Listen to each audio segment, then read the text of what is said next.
I know one of them. I know Outback. There was a big box. We went to a meeting, but I don't know. I can't remember where.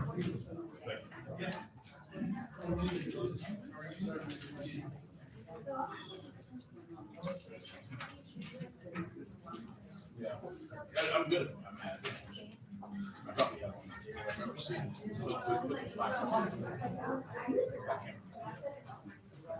Maybe two days. It's not a boss. Maybe it's just not. Yeah, I like the boss. Starting.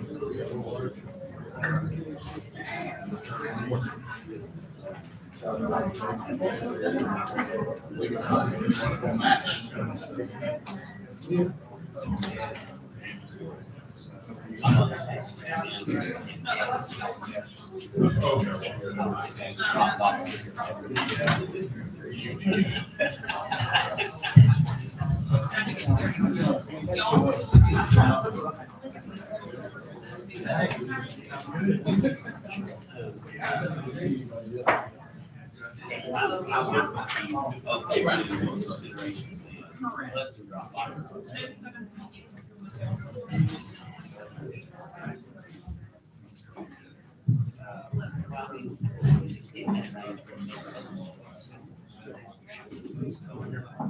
Oh, I think any box in there.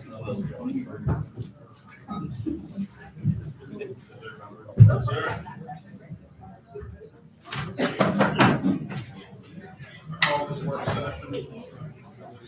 November 10th, 2025 work session.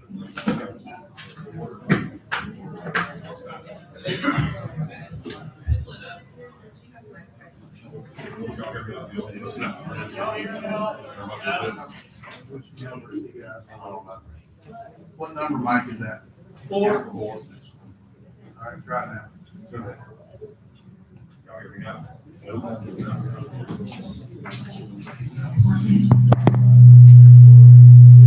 That was on.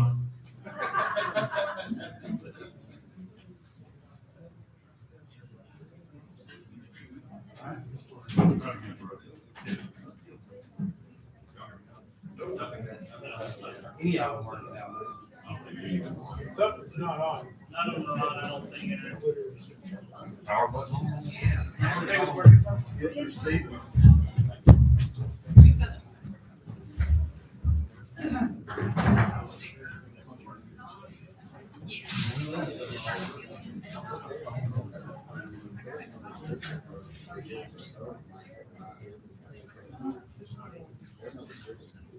No, y'all can't shit. Then we asked, talked earlier, just a school session that we were all together working through it and technically. Yeah.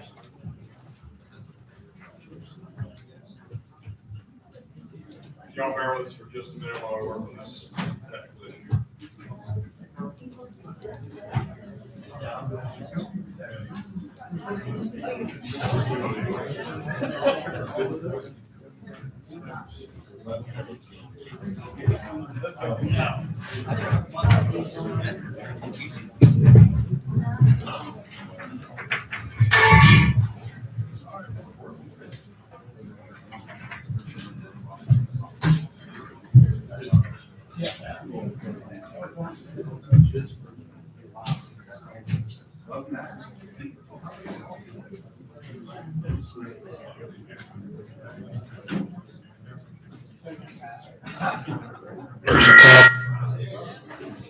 Test, test, test, test, test, test, test, test. How'd that happen? Try it now. Test. Nothing still? Yeah, it's working. A little bit? Okay. All right, there we go. Turn it down just let there be sound. All right. Once again, We're still adjusting, just keep going. Okay.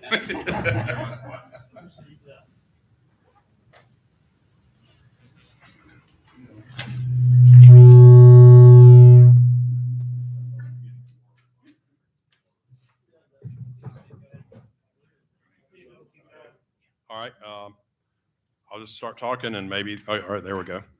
I call to order this November 10th, 2025 work session of the Helena City Council. First item on our agenda is review of our 11/10/25 council meeting agenda items, beginning with the AP bill payments, which we received last week. Has everybody had a chance to review those? Yes. Yes. Any questions, comments on those? No, I don't have any questions, sir. Okay. And we have received on our own the October 7th work session that we held before taking office, and the November 3rd special meeting for our installation. We have received those meetings. Any questions, comments, or corrections on those minutes? Yes, sir. Okay. Moving on to update from council boards and committee business. First thing we want to talk about there is discussion of board and committee appointments and council liaisons. I know feedback I've heard from several members here and from Mayor Rosner is to hold those until the first quarter, the current membership of those boards and committees till the first quarter, and determine what positions are going to be open and what we need to appoint. I'm good with that. Members of council, everybody on board with that? Sounds good. Okay. Next up is the mayor's update from. Real I'm quick, sorry. Sure. back to that, but the boards can continue business. I know like the library has a meeting. I believe you have a meeting coming up, don't you know? I know there's some organizations that can continue as status quo Yeah, right now, right? Correct. We do probably need to talk about liaisons. Yes. Who, among ourselves, who will be the council liaisons to each of these boards. And I know we've had some discussion about that at our October 7th meeting. Do we want to start with place one and go around the table and say who will line up with each board and committee? Sounds good. All right. Kathy, we'll start with you. And again, these are subject to if somebody else wants them, we can talk about it. Nice. I'd like to be the liaison to the, thank you, Beautification Board, Historic Preservation.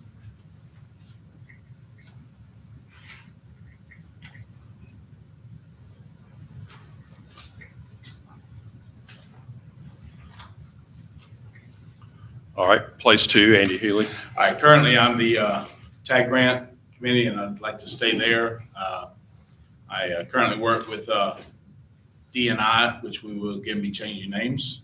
I stay on that board if somebody wants that one, but I am working that one with Domingo.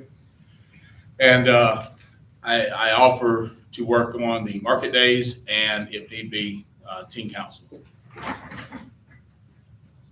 So I'm open to those as well. And I can always help around if you want someone to offer, whatever. Those are not critical. I mean, we don't have a ton of meetings, so I can help out a lot. All right. Thank you. Place three, Dennis. I'd like to be the liaison to the utility board, continue my relationship there, and also the hot board.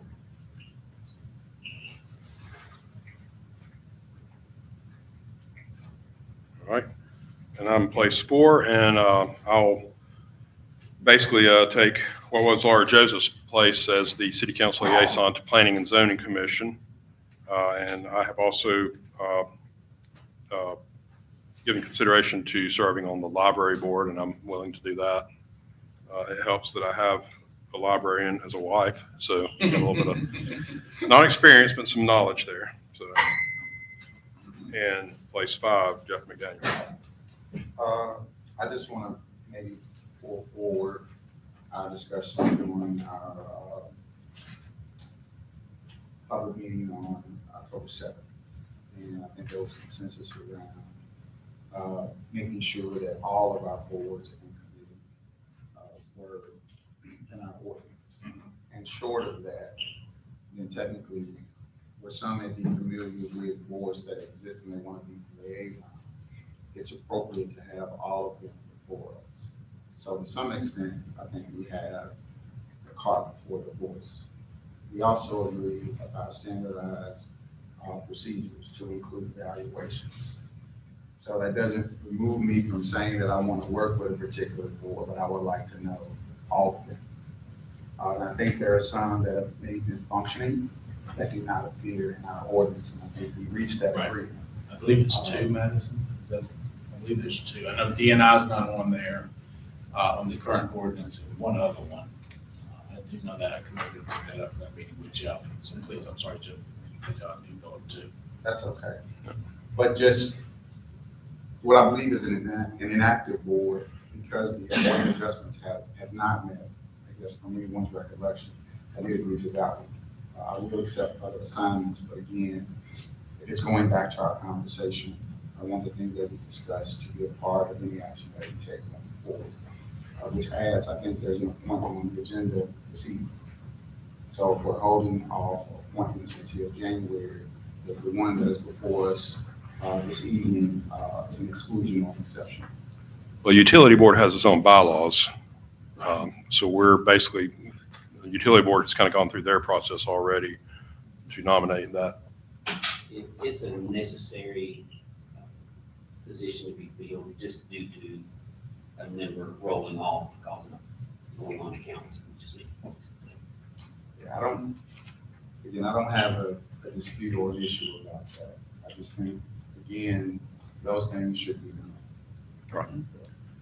Yeah, and to your point, that's why we're extending it out to the first quarter calendar year of the calendar year, so that we can make sure we've got all these boards lined up with our ordinances and go through the proper process of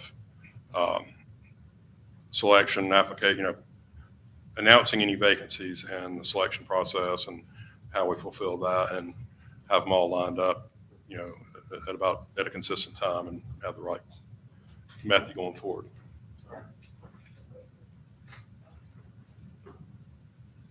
So, any further discussion on boards and committees at this time?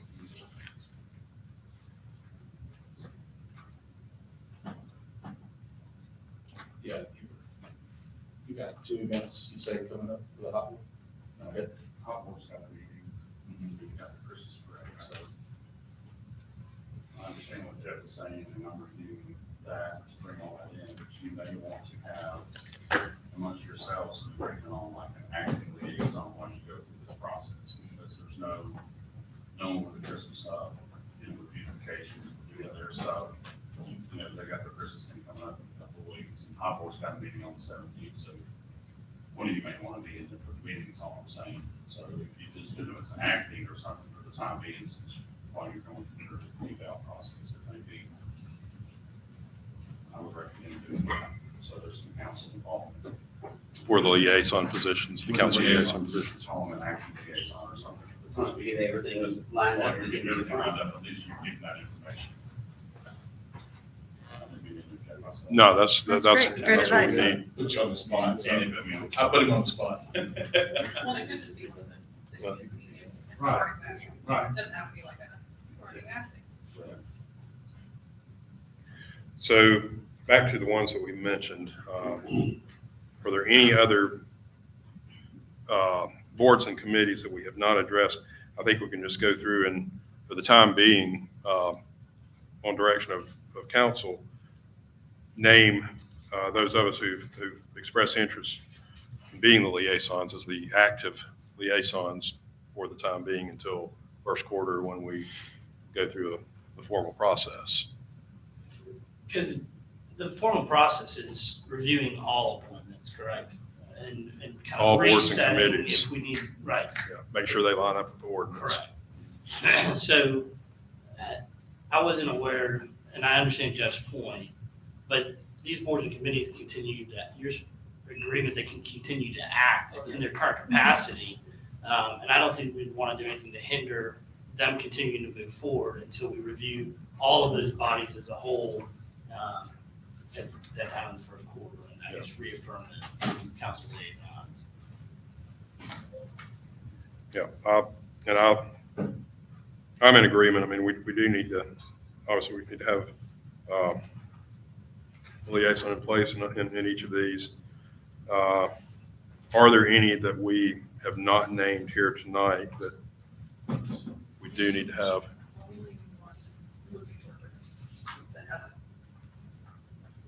Does that one typically have a council liaison? So I know they only meet if needed. The whole time I've done stuff with the city, it's only been like 8 months. When something has arisen, it's kind of like your, It's kind of like an appellate type. Yeah, it's like your personnel board, you know, when an issue. grievance arises. board, Yeah. those types of things. All right, are we okay with just moving forward with the liaisons we've named? And this is a work session, so we just. Sounds good. Okay. All right, and Please put a note that we do need to review the ordinance. It is out of date.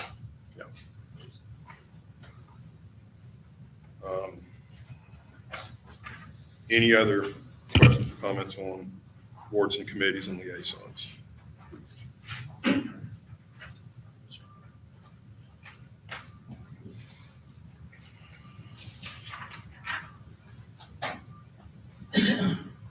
All right, now on to the mayor's update from Mayor Billy Rosner. Well, an update after 5 days. This is going to be somewhat brief.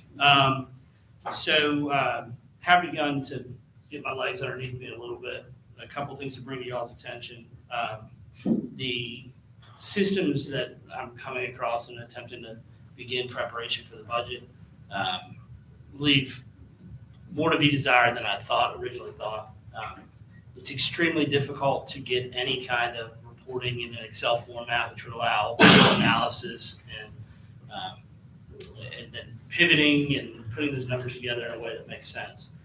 Revenue appears to be pretty good and much cleaner than the expense side. I think they're on a little bit more recent system. So while I'm not pushing my deadlines that I gave you guys out, it is going to be a little bit more trying to be able to pull this together. But I have started that process. A update, I had an opportunity to meet with all the interested parties for the building last week. As it stands now, I think it's fair to say, with a little bit of wiggle room from that meeting, that the interior of the building will be completed sometime in early December. There are some exterior corrections that we're still going back and forth on. I should have a clearer update for you guys on the 24th on what that's going to look like. We tentatively have another meeting with those parties scheduled for that date. Any questions on the building from you? Well, I'm sure there's plenty of questions before I move on. Okay. And then also we'll be seeing, I don't know if you guys are aware, I became aware of this in the last week, but there is or maybe the last month or so, they're going to be beginning construction on the intersection of 261, not construction, but that process is actually, it started in 2018, 2019, and it's finally gotten finalized. So it's going to go public in the next couple of weeks in the newspapers. They're going to hold a public comment period December 11th, where it'll be rolled out to the community. So for 261 post office interchange there in front of the elementary school. So you guys will be seeing that come in front of y'all here shortly. Also just want to thank the fire department and Jason's group for all the work that they did and putting on the guns and hoses this weekend. It was a great event. HPD helped out. It was all hands on deck. I think they raised close to $7,000. So hats off to. Excellent. That's good news. Good to hear. Appreciate the update. Next on our agenda, we have Alice Lobel here, who is our previous city council president, and she's here to speak to us about teen council. Completely different role from me. Congratulations on Basically, I want to talk to you about team council. This is Brian Span, he's our team council president right now. And the thing is, team council is probably one of the best things the city has going for it. I know I'm patting myself on the back, but it really is. It's not broken, so I would like to see it stay pretty much the same, if at all possible. We have our year, a year for us is like May to May, school year, pretty much. And so we have our year pretty much planned out, so I wrote it down for y'all, so you can kind of see. I only did 5 copies because I'm saying there were 5 of you, but anyway. Andy, I'm gonna share with you. Yes. Here, I think I know it by heart, but anyway, Madison, I'll get one. I mean, this is just so y'all can see what, and Billy, I'm sorry, I just, in my brain, 5, I just make 5 copies. I can look on the You know, well, but as y'all see, I did it, broke it down by months, of what we have, what we are committed to right now. Now, the team council always will step up if there's something going on with the city that they're needed for. They are the best volunteers ever. But you'll see in December, we've got the tree lighting and then the Christmas parade, which some of my teams will be riding on the fire truck. A lot of them are in the parade for other reasons, either band or beauty queens or homecoming queen and different things like that. But we will have some on the fire truck. I know I better let Chief Miller know how many. And then tonight we're gonna decide where we're gonna have our team building activity, which is basically our Christmas party, which we have every year. But I think the kids are gonna wanna do it on the 7th, which is a Sunday night, seems to be the best time for them because they don't have as many other activities and everything. So we're gonna talk about that time, but I really look for it to be on the 7th. And it's always at my house, but we always have plenty of chaperones there. Did I hear you say you're gonna come and come? Yeah. Okay. So it's not like they don't just come to my house with just me, February, we do our Valentines for the senior citizens, specifically widows and widowers, which has been very, very popular, which we'll be making those. In March, we always take a trip to Montgomery. That date hasn't been determined, because I gotta talk to my representative to find out the date. In April, it's on the books for April 26th, is our annual senior teens dinner that the teens have done for the last 4 years. This will be our 5th one, maybe our 6th one, I think it's our 5th one. And then usually in the past, we've started taking applications for teen council through April and then in May and stuff. So anyway, I just kind of gave y'all a timeline of what we have already kind of had planned and stuff. I would like to continue on as their sponsor or whatever you want to call it. They're my baby. I mean, y'all know that. And I really would like to continue on with them if at all possible and stuff. So basically, that's all I have to say because they're a good organization and I'm very proud of them and I think y'all are too. Really. Absolutely. And then Brian's our president. I think he wanted to say something. I just wanted to say from the team council, we want her to stay as the liaison. It's pretty unanimous among everybody. To give that some backing, we made a petition. I don't know if you want to pass it or not. But it's the majority of the council members, like, it's pretty unanimous that we want this house as our sponsor. That's because I'm like their grandmother. And stuff. But anyway, I would like to do that if at all possible. So I'm just asking y'all to so that's all I have to say. And like I said, this will give y'all an idea of what we have planned for the rest of the year. Hold on, this one. Yes, sir. Thank you. Do any of the council members have any questions for? Oh, yeah. Okay, Oh, sorry. Sorry. You want to talk about Not at this time. that? All right, thank you. Thank you, Alice and Mr. Span. Next on our agenda is Zach Parrish with a brief overview of planning and zoning item on our city council agenda tonight for ordinances 1027-2025R, 1028-2025R, and 1029-2025R. Mr. Parrish? Yes, get in the hot seat. We are here to request annex and rezoning for 2 parcels, approximately 100 acres at the end of Aviation Road and the entrance to Silver Lakes, and also an access point to South Shades Crest Road.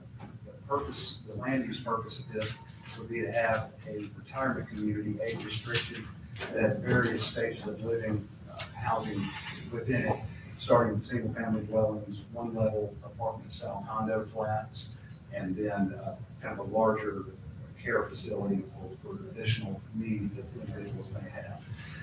In our planning for this, we have addressed some traffic concerns and had 2 points of ingress egress to try and cut down on concerns of traffic, additional traffic coming through the neighboring community. We've also planned to have a minimum of 50-foot buffer adjacent to that neighboring community. The amenities here will, of course, include pond features, natural areas, low impact street lighting, walking trails, sidewalks, and various services, dining amenities, and gathering facilities for those.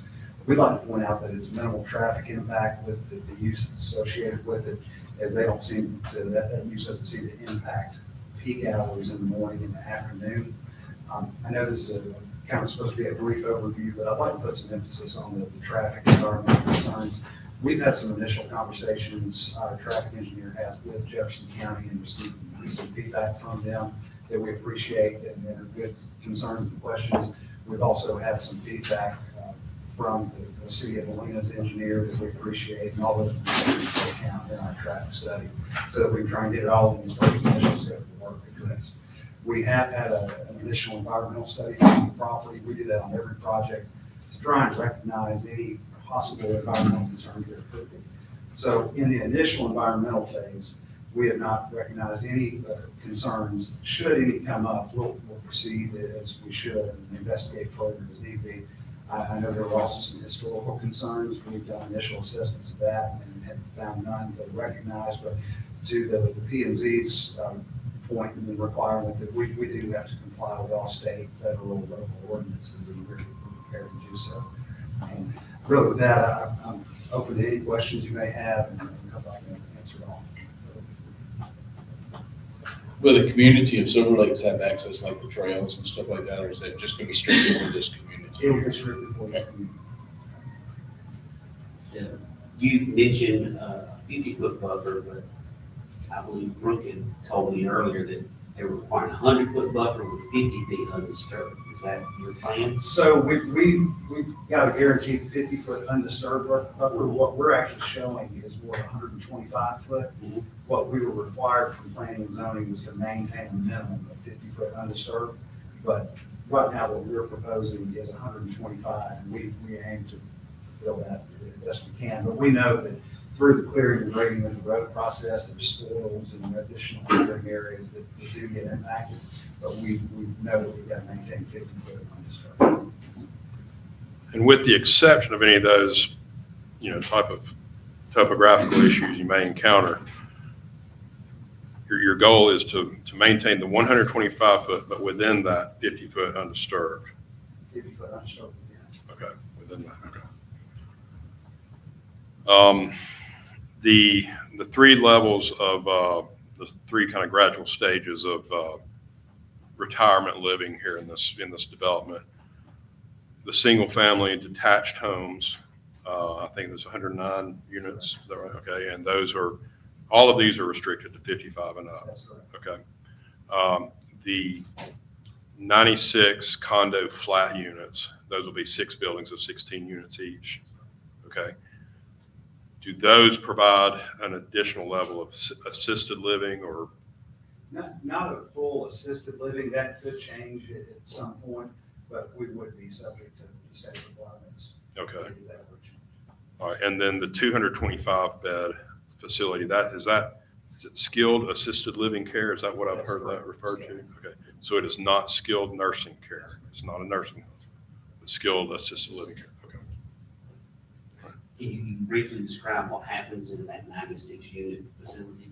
So basically, it's the idea behind it is once someone is beyond to where they can maintain the home themselves and need additional levels of care, additional checkups during the day, it's located closer to that facility and can be provided to them. There will be more nursing, if you will, that's located closer by that can stop in. Again, not necessarily providing full level of care that's in the main facility, but it's closer to where it can be provided. But also smaller units, so less upkeep, interior.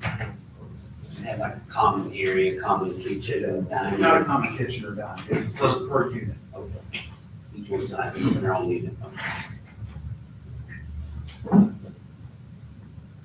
You have something nearby that you could compare it to? Yeah, we like to compare, it's a great example of the Oaks at Parkwood, near Lake Cyrus on Parkwood Road.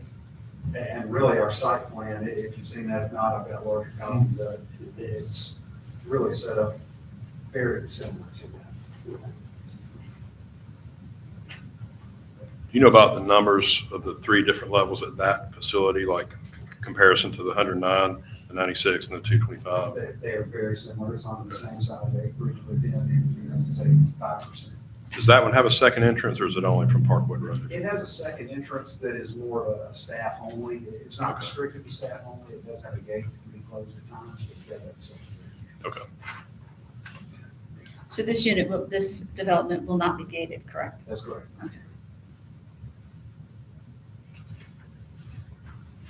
And I'd like to add too, our traffic study does include our previous approved project of Aviation Village that has the residential, commercial, retail office mix to it. So that traffic study will be inclusive of both developments. Full impact on all developments. At varying access points, not only from South Shades Crest, but on Oak Leaf at Silver Lakes, Mitchell Field, from Aviation into the airport, and then Aviation and Morgan Road, and Morgan Road and South Shades Crest. You mentioned you got some feedback from Jefferson County Transportation, and is that all on the Aviation Road portion of it? or is It's it- Aviation and South Shades Crest. Okay. And really the main concerns or comments so far have been that they would like us to see, or they would like to see possibly a little less straightaway to help prohibit any speeding that could occur through there. And we've heard some of the same comments from city. Okay.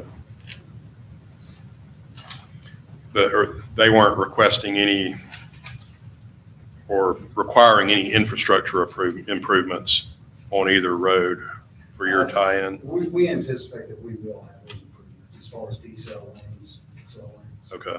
So we anticipate that. Okay. That will come after the actual studies completed. Okay.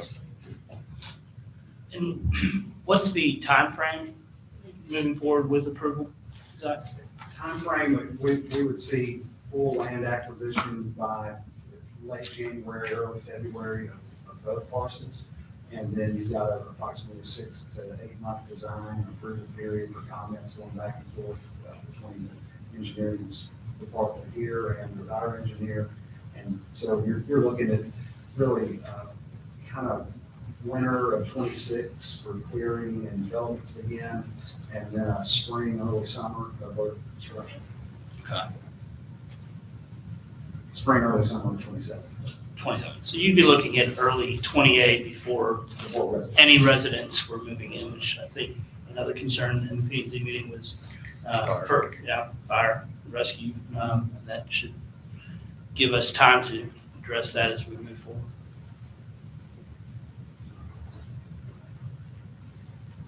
Any other questions or comments for Zach? He gets to present again during the council meeting. Yes, so- indeed. Thank you, Zach. Thanks, Zach. Okay, our next item is discussion of city council rules of procedure ordinance, which is currently 912-2023. I think there's a, rather consensus opinion that we want to bring about some changes to communication and posting of information going into our city council meetings and allowing citizens to speak at council meetings. I guess I can just open the floor here to discussion among all of us and Mayor Rosner and Madison as well. Mr. President, Section 2 of the ordinance speaks to regular meetings. I'm going to categorize the work sessions as another form of a regular meeting. I don't officially believe that state statute recognizes a work session. However, we coin the work session what it is, but it is a meeting. So for me, it appears as if we have two council meetings, a work session. Whether it's a pre-council meeting or a work session, it is a meeting. When you look at our website, our minutes only reflect about 1 to 2 sentences from the work session. So if it's a meeting pursuant to the Open Meetings Act, then the requirement is that there should be a full rollout of minutes from that particular meeting. I am not trying to insist that our clerk picks up that responsibility. I'm more or less asking us to look inward to really determine if a work session is needed every second fourth Monday. And if it is not, we have the pleasure of setting it as it's needed. But there are some examples, and I think we all are aware of. We set the work session at 5, it's over in 11 minutes. We have one time that nothing is going on because we set our city council meeting to begin at 6. So I think we can be a little bit more strategic in how we utilize our time. I'm not opposed to meetings, but they should make sense. Yeah, that's a good point. I mean, and, but then there have been some that have gone over 1 hour, and we, you know, the previous councils had to push out to the 6:15 start or even later. Andy, you've only been here 10 months, but you've seen some of both. Some of both. And I think, I was talking to somebody earlier, and I think some of those meetings that extended so long was the temperature of the community at that time. I think if we look at this and we want to consolidate in work sessions, you know, or at least adjust it to where it's more beneficial for not only us, but the citizens. That way we're not sitting around for 45 minutes on some occasions. You know, like a 5:30 start and then a 6 o'clock meeting. But I'm also supportive that do we need a work session twice a month? I don't know. With this council, I think there's going to be less behind the closet door that we have to always open and pull out. And I think the communication is already starting now, and I think it's more open, and I think it'll do us better. And I don't think we'll have to have as many long sessions in the future. Right now, the perceptions, I think we're going to work a whole lot better. And not all cases, but it wasn't bad. It was just some things at that temperature of the times why the meetings went so long. Right. Let me just say this, Mr. President, and I agree with you, but whatever we want to call it, it's at your call. But if it's not going to be at your call as the need arises, then I think it needs to be in our ordinance to reflect we're going to set that time. Right. So if it's 5:30, the ordinance needs to reflect that. If it's going to be at your call, in my opinion, that gives greater latitude and flexibility of when we gather. Right. Yeah. Well, and this is just, you know, I just have it on the agenda tonight on our first official meeting of business, or our official work session of business, just to begin discussion on it, because, you know, I know there's several things that we all campaigned on, and some of them we've already started with. You know, we included the council packet with the posted agenda this week. We've been live streaming meetings now for a few months, and, you know. This will be the third one. Yeah. Yeah. So it's input like yours and experience like Andy is able to share with us, and just we need to put all these things together out there for discussion and see what we can come up with. We've got a lot of things hitting us here at the beginning that we got to work through, and this is one of them. But I wanted to go ahead and get it on the agenda so we can start the discussion, and, you know, we'll probably start hearing some feedback from citizens, and that's welcome. That's what we're here for. So. Mr. President, I do want to point out one other section 16, page 3, and I just want to maybe read it. It says all ordinances require first reading. No ordinance or resolution of a permanent nature shall be adopted at the meeting at which it is introduced unless unanimous consent is obtained for the immediate consideration of such ordinance or resolution. Such consent shall be roll call vote, and the vote reflected in the minutes. There's an additional sentence. I just wanted to point that out because I think from what I've seen with ordinance that have been before the council, I can't remember with certainty, Madam Clerk. I'm not for sure if unanimous consent has been sought each time an ordinance has come before the council. if it's, Permanent nature. yeah, no, if it's two separate meetings, if they've already had a first reading, you don't have to do a unanimous consent. But if it has been one brought up that night and they were wanting to vote on it, they have done unanimous consent. They have done two separate roll call votes. One to suspend the ruling, to do unanimous consent, and a second roll call to either approve or deny that. Right, so tonight on the pre-zoning and the annexation would be the first reading. Second. This is the second because the prior council. First reading with you guys. Yeah. But we have had a first reading technically. On the October 27th meeting, we had the first readings, and it rolled over to this meeting because the third was our swear-in. So, So the first reading occurred with prior council, which is one of the things I wanted to ask. Did people concerned about it get a chance to speak? Yes. Yes. And I have no idea what they said. yes. Yeah, there was a 3-minute, and they will, And they are able to speak. speak again But tonight. It doesn't have to be. I just added. I would Yeah, like, I would like for us to. Yes. This will be a public hearing tonight. Right. It will be public hearing. So we will get input from people who Yes. may be opposed or in favor. Yes. Prior to vote. Yes. Right. That's all I'm asking. Yes, sir. So it was open to public comment at P and Z Yes. and the first reading. So this will be the third time for public comment before we vote. Yes. Thank you. And that's statutory by state code. It's consistent in every municipality's planning and zoning. When it comes to a planning and zoning commission and when it comes to a city hall or a county commission, is that it's a public hearing and there is, the floor is open for public comment, plus any email or letter communication we may receive. Right. So is that, Yeah, I'm good. yeah, that was that freaky little time period where we had the 27th and then the 10th, how it fell. Yes, sir. And that's why I asked Mr. Parrish, asked him to come up and speak to this work session and then also to present it. He's supposed to present it again at the council hearing anyway, and he was planning to do that, but yeah. Thank you. Any additional questions or comments on rules of procedure ordinance? We're going to that's going to be an ongoing project here probably for the next few meetings, and I think we'll put everything that we want to implement into a new ordinance and go from there. One final thought is maybe we can look to see what other cities around us are doing with their work sessions, That's good. just to get a temperature from what's going on around us. Doesn't mean we have to fall in line with that, but just give us an idea.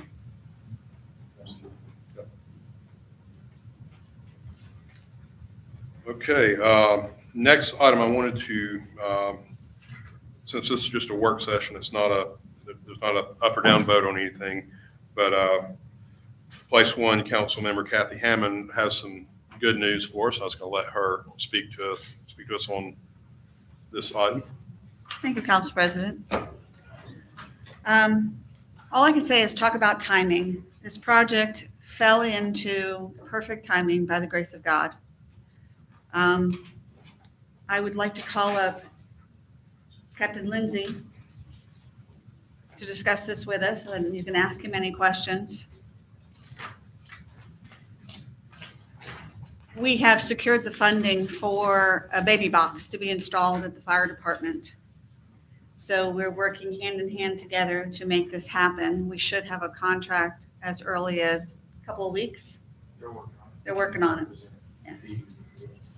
Just wanted to bring it to your attention so that you knew it was something in the works, so that you weren't, caught off guard or by surprise.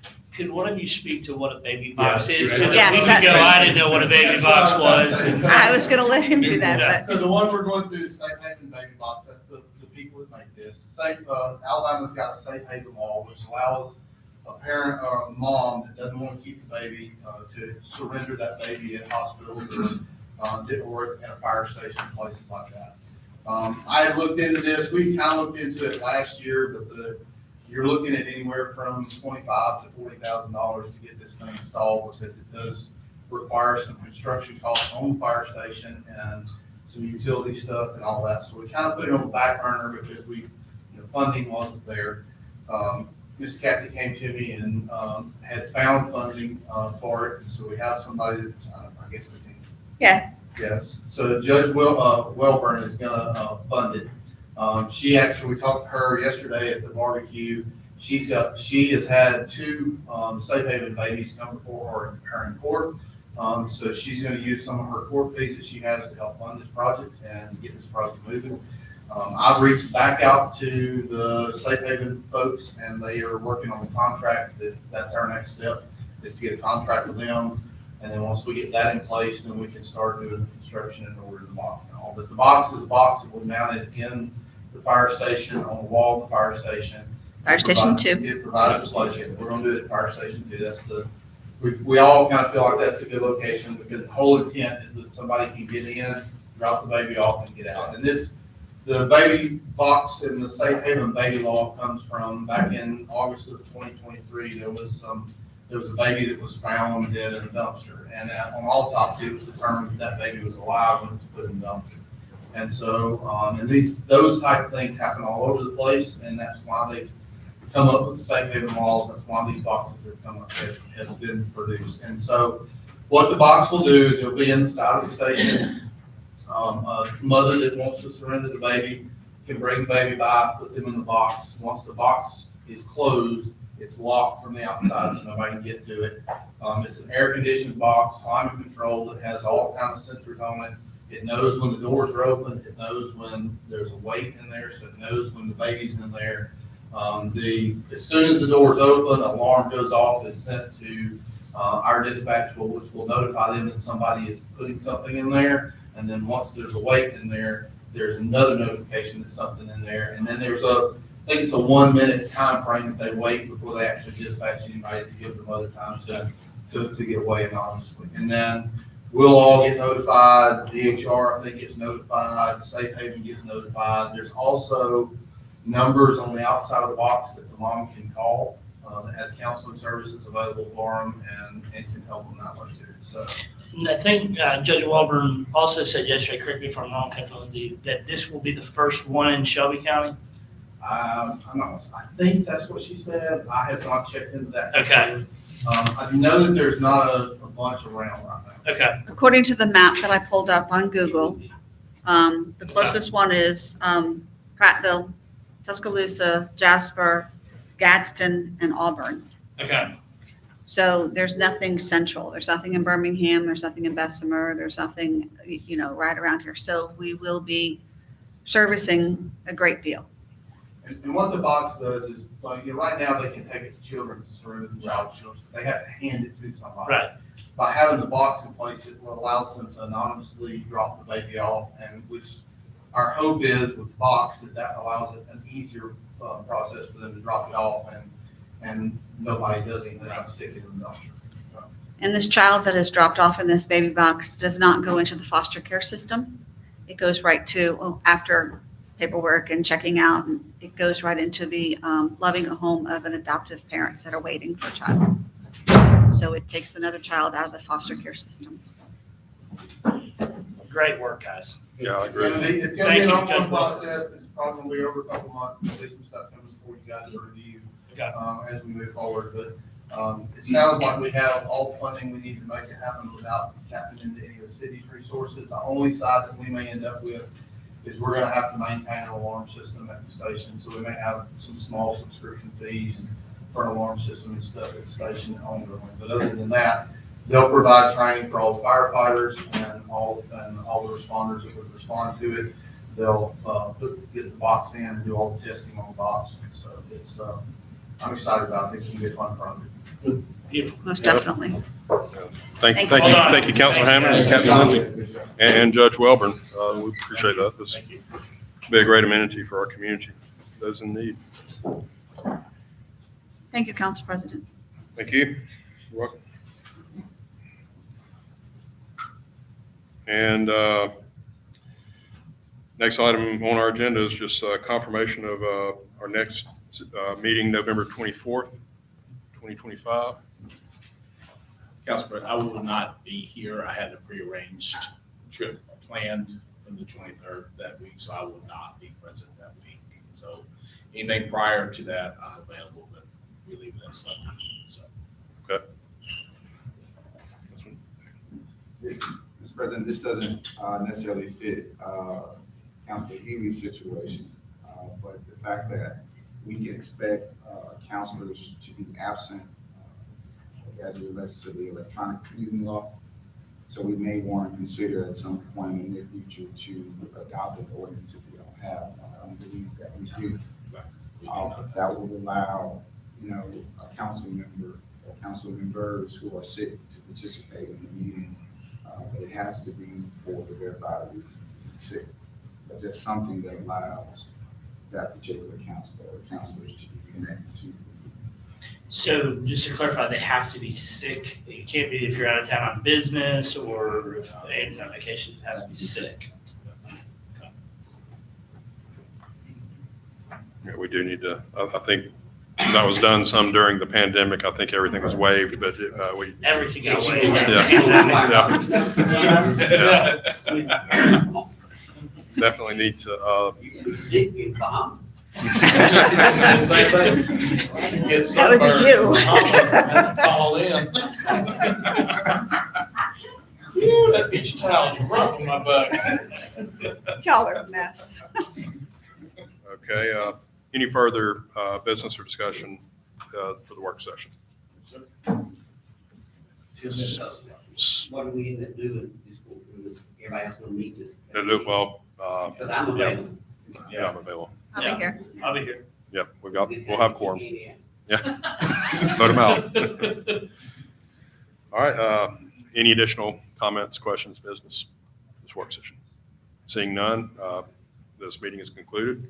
We'll meet at 6 p.m. Thank you.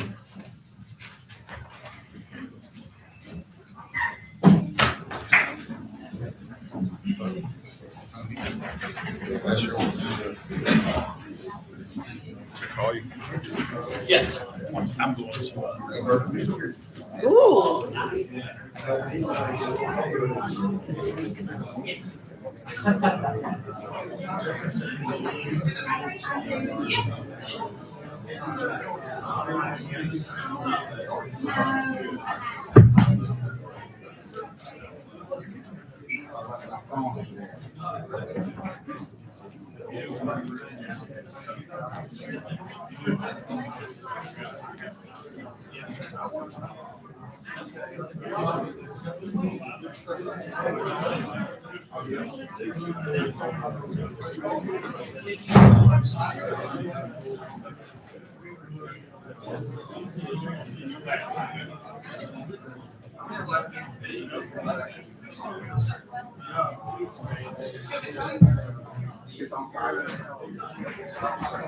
Good job.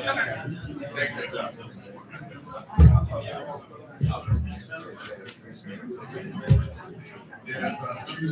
It was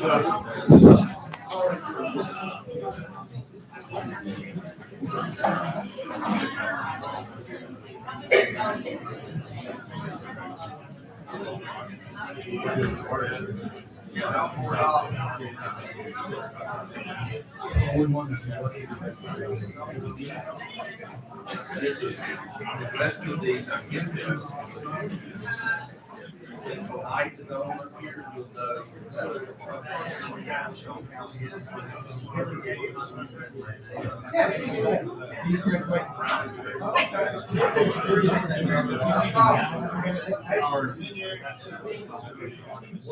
was just the work session. We're about to go into the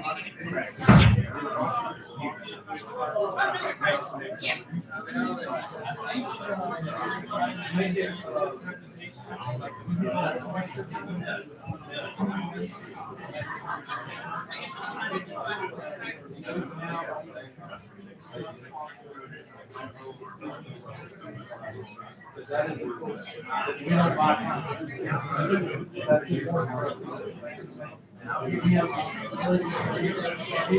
He can do it, or he can just email that.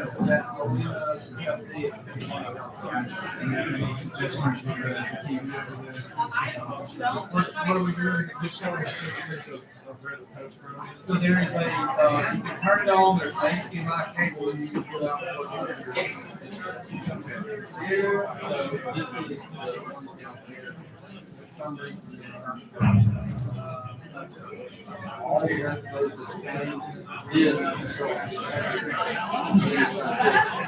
that would be your match.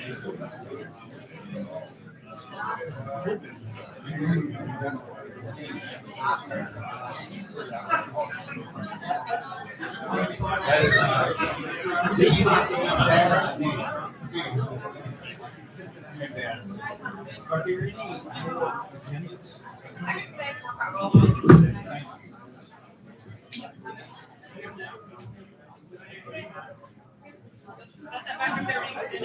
Yeah.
Which one's got my name on it? This one?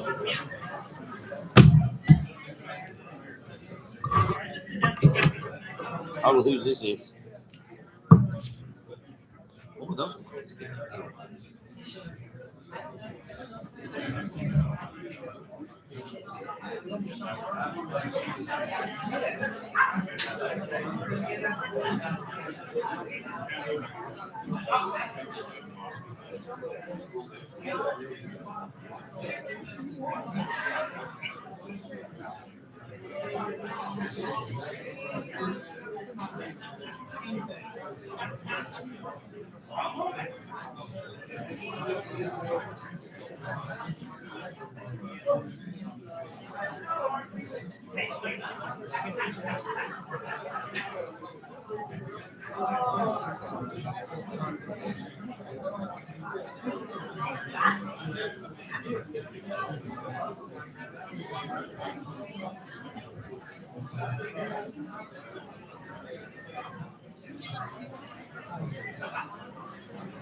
Well, but it's up here, man.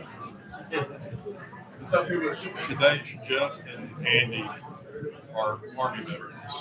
They stand up here for the pledge. Or should they go to? Yeah.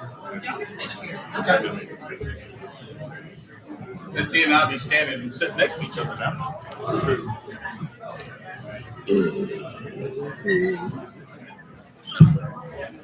Yeah, be careful hitting anything up here, man. It's gonna be loud. My ear. Be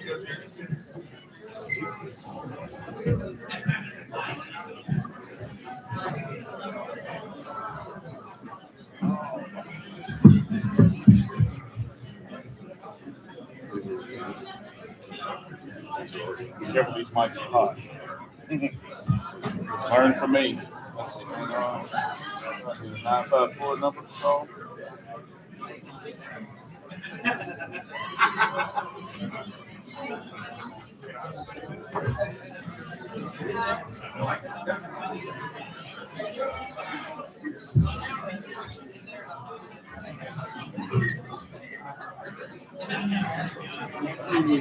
We found today. You get this because these microphones are down here. Okay. It costs a bad fee. Oh, you played with it already? So if we leave it up here, we get rusty. Got you. Yeah, these are on. And we're just gonna do the pledge. We're gonna do it right here. Yeah.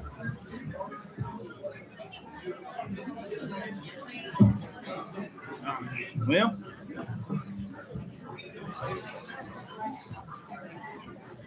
My veteran isn't here.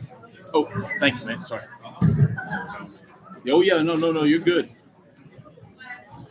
I'm not used to the mayor not being up here. Did you hear?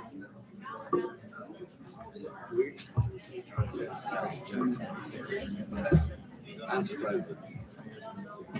That's why they put this I can't. It's just go teach me and speak me. I agree. I like that. There's so much going on. All right, brother. I guess we're good. Let me pray. Wait. I call this November 10th, 2025 Helena City Council meeting to order.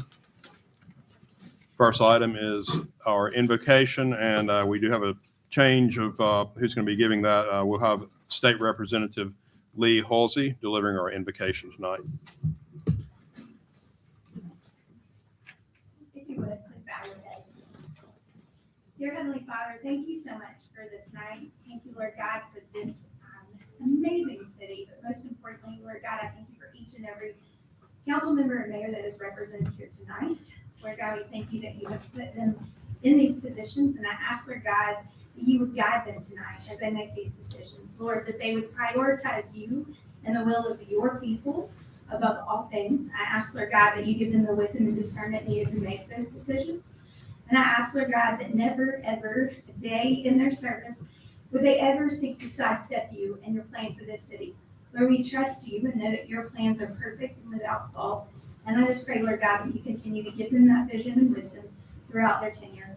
Lord, tonight, thank you again for this evening. We ask that you just continue to be with them and you lead, guide, and direct. In Jesus' holy name, I ask these things. Amen. Amen. Thank you, Representative Halsey.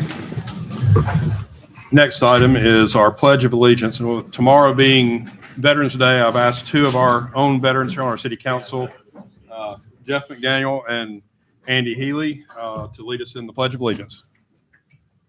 Attention, salute, pledge. I pledge allegiance to the flag of the United States of America and to the republic for which it stands, one nation, under God, indivisible, with liberty and justice for all.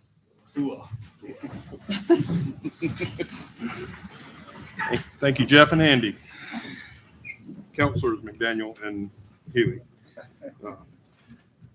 Next item, council roll call. Madam Clerk. Hammond. Here. Healy. Here. Wilson. Here. Dodson. Here. McDaniels. Present. Next item is presentation of minutes from our October 7th pre-term work session and our November 3rd, 2025 installation special call session.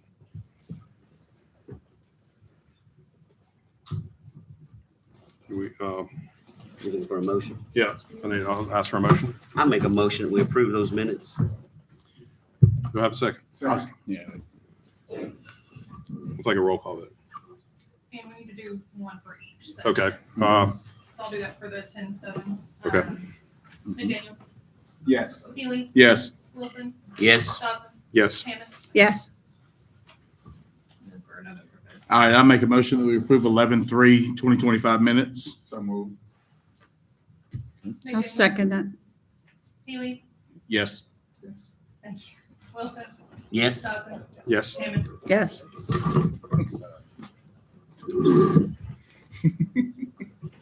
Next item on our agenda is revenue report and AP bill, accounts payable bill payment. We received those last week and we reviewed them. I'll entertain a motion for approval of revenue report and bill payment. So moved. I make a motion that we approve the report and AP bill payment and pay our bills. I'll second. Roll call vote. McDaniels. Yes. Healy. Yes. Wilson. Yes. Dodson. Yes. McDaniels. Yes. Motion passes. Next item on our agenda is municipal operations report from Mayor Billy Rosner.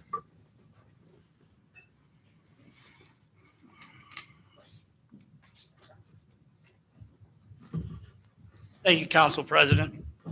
First, I'd like to take a minute to honor any veterans that we have here with us tonight. Are there any veterans in the room? Could y'all please stand? Please do.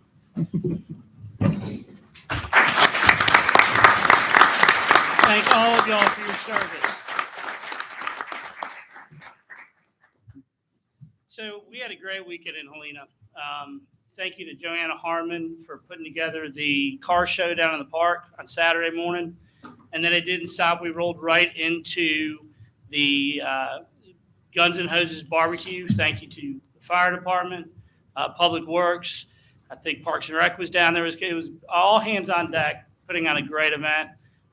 Chief Miller, you said we had raised close to 7,000, right around that? Yeah, I For don't fire, have the exact numbers. but right in there.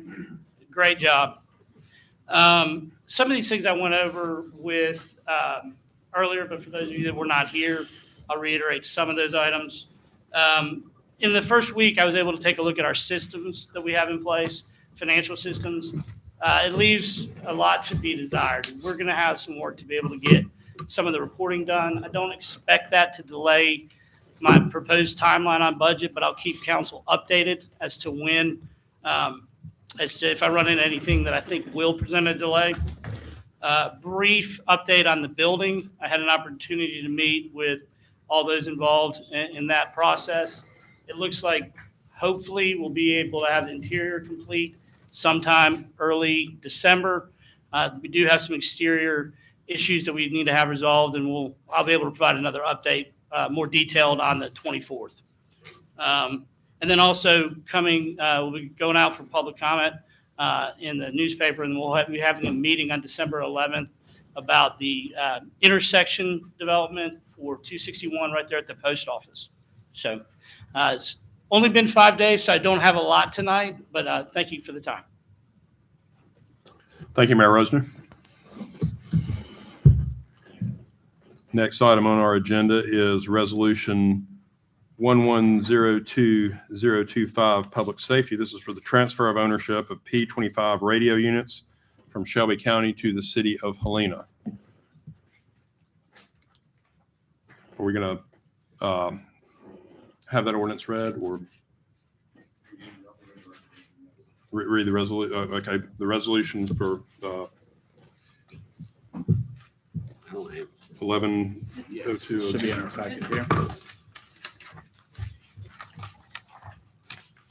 Get the packet.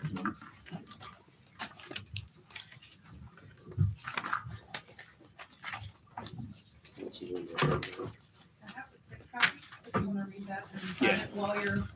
Yeah, if you want to hand it, I'll read it. Whoever wants to read it down that way. All right. All right. I get to be the lucky one. See, resolution 1110205, Public Safety. Resolution for transferring ownership of the P25 radio units from Shelby County to the city of Helena.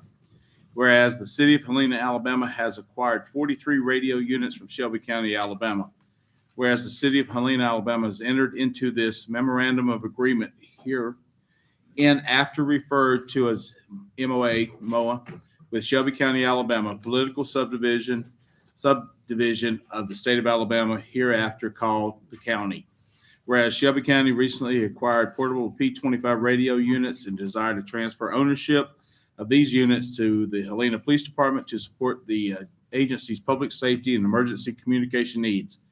Whereas it is mutually agreed upon and understood by and between the parties that the Shelby County Commission and Shelby County 911 manage a countywide trunked 800 megahertz P25 radio system that is duly licensed by the Federal Communications Commission for public safety and interoperational emergency purposes.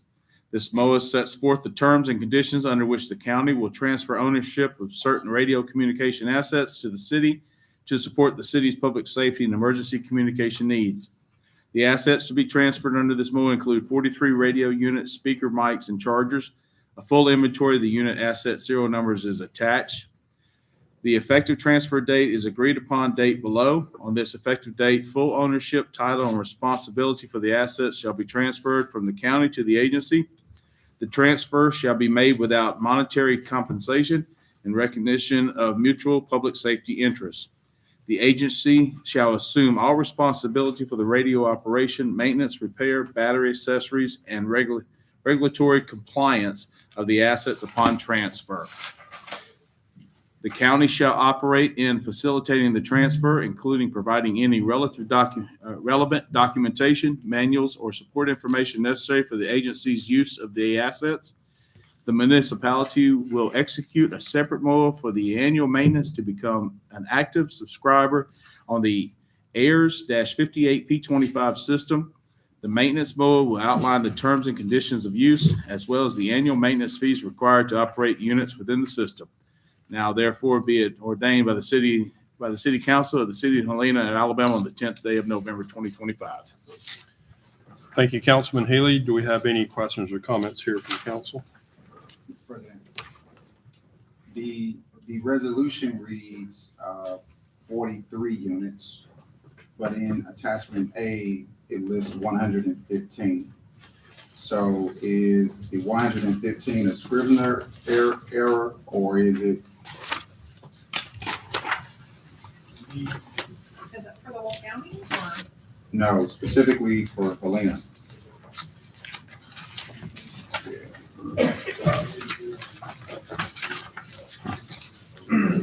Forty-three number from the county. Originally, there was only 43 on those, the police radios.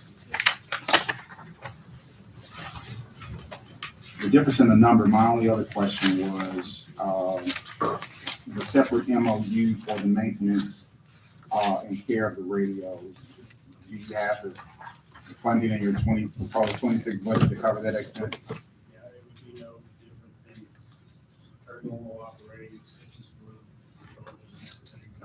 It'd be on them relatively.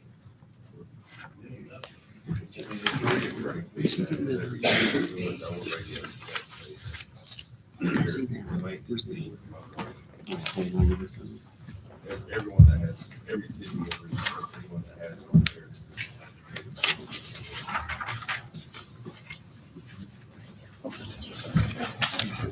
I'm with you. I was just. I'll just not count. So, Are you getting the 115? Yeah, it was great. it's on that right there. Attachment, Which attachment is that? attachment A, estimated subscriber projection. It was on the pages of the 911 memorandum of agreement, public safety. We haven't received all of those, we haven't received all of that yet. That is gonna be, this MOA, this attachment is for the entire county's budget agreement Right. that Shelby County is giving out. This is what the city has received as thus far. So there's additional ways it's gonna come up? Yeah, there'll be another MOA. That was for the police department. There'll be an additional MOA for the fire department. And the units we get. We actually got them, however, we have not gotten our MOA. Okay, I'm good. I'm good.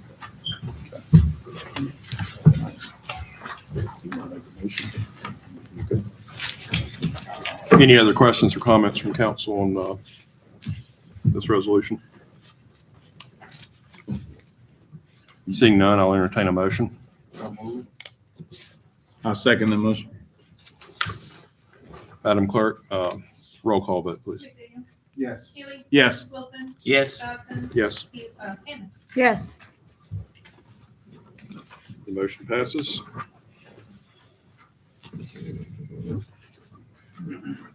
Next item on our agenda is to approve or deny an appointment to the utility board with the recent vacancy.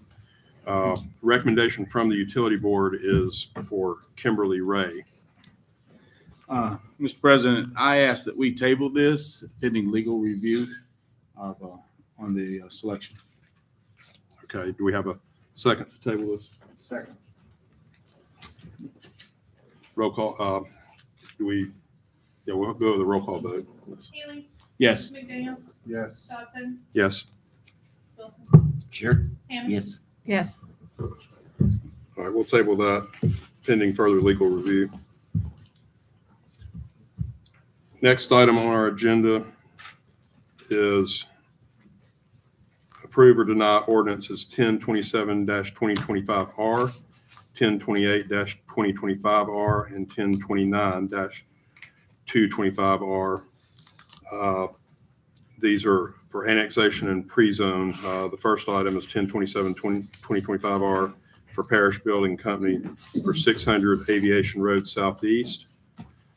Second item is 1028-2025R Parish Building Company for 4488 South Shades Crest Road, annexation and pre-zone. And the third item is 1029-2025R Parish Building Company 4492 South Shades Crest Road, annexation and pre-zone. I'd like to ask the applicant, Zach Parrish, of Parish Building Company, to present to us.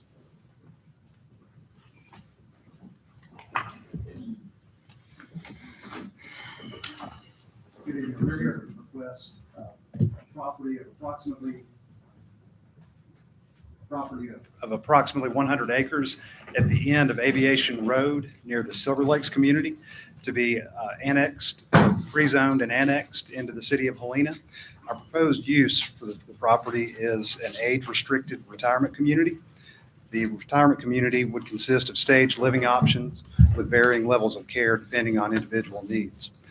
These would feature maintenance-free, single-family detached homes, one-level, two-bedroom, condo-style flats, and a more congregate living facility for higher level of care, and will also house most of the amenities that will include dining options, gathering areas, salon or barber services as well. A buffer will be established around the perimeter of the property. We have proposed a minimum of a 100-foot buffer adjacent to the Silver Lakes community, of which 50 feet will remain undisturbed through our development. So within that 100 feet, if we do disturb additional, we'll replant, but 50 feet guaranteed will be undisturbed for that buffer adjoining Silver Lakes. There will be 2 road connection points, one at Aviation Road and one at South Shadescrest Road. This is to allow 2 points of ingress, egress into our development, and also to help alleviate any traffic concerns going through the neighboring communities. That road system is proposed at the current time to be a private road to be maintained by the development itself, so not a strain on the community or on the city of Helena. Minimal traffic impact will come from our development. As the proposed use, retirees don't typically commute during those peak travel hours from the morning and afternoon, and typically most of the employee traffic will be low, and that'll be going in the opposite direction during those peak hours. Timelines to begin are early to spring 26, with first residents coming in early 2028. We have received approval from Planning and Zoning, and part of that approval was conditional that we were to perform a traffic study. That traffic study will be engaged, assuming if we were to receive approval from council, we would engage the traffic engineer to begin that study. That is to include not only for this development, but for our previous development that was approved at the end of Aviation Road, that would include additional uses of single-family, commercial, retail, and restaurant space. So all that will be considered. We have also done a preliminary environmental report for this property. Nothing has been recognized in that preliminary report. If anything were to come up, we would take additional steps to investigate further into that. We've also done initial historical site investigations into this, which showed nothing on records with the Alabama State Historical Commission. If something were to come up as recognized by P&Z, we would have to adhere to all local, federal, state ordinances. With that, I'm happy to answer any questions or concerns that the public may have. This item received a favorable recommendation from the Planning and Zoning Commission on October 16th with notable conditions, deed restrictions, including that it would be for 55 and up only. Was one of those that we discussed, that was discussed in that meeting. A 50-foot undisturbed buffer within that 100 to 125-foot buffer, which you discussed on the Silver Lake side of the development, and traffic and police fire studies in accordance with all federal, state, and local laws and ordinances. Any questions or comments from the council? You mentioned, Mr. Parrish, you mentioned a traffic study. Are you also doing an additional environmental study, or are you you've already conducted that? We've conducted that environmental study. Okay. Do we have copies of that? We can provide those. Were there any areas of concern on that environmental study? Mr. President, I have a few questions, and not in any specific order, my apologies. Sorry. But in our ordinance 895, 2002, section 9 speaks to electric vehicle charging stations. I do not recall anything about the electric charging vehicle stations being mentioned in planning and zoning, nor when the item was before the council for its first reading. So as it relates to what this ordinance requires, and I can read it, is there any consideration for the applicant to include electric vehicle charging stations? So at this point, we have not gotten to that level of depth, meeting those ordinances. This is more of a request of a proposed use approval.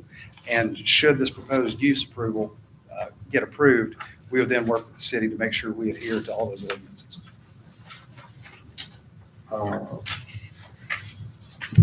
Again, these items are in no specific order. I had a chance this weekend to go and visit some similar, I believe it's Housing for Older Persons Act. I think that's what you're traveling under. And I probably traveled in a 25 radius. I heard one mentioned earlier. That particular facility is probably more than 25 years old. But the facilities that have been built in the last 2 to 3 years, I did notice, and I need some help with this. Bear with me 1 second. They have bocce. They have a clubhouse. They have a bar and lounge. They have a saltwater pool. They have outdoor fire pits. They have a spa. They have pet-friendly recreational areas. None of those amenities were presented to us.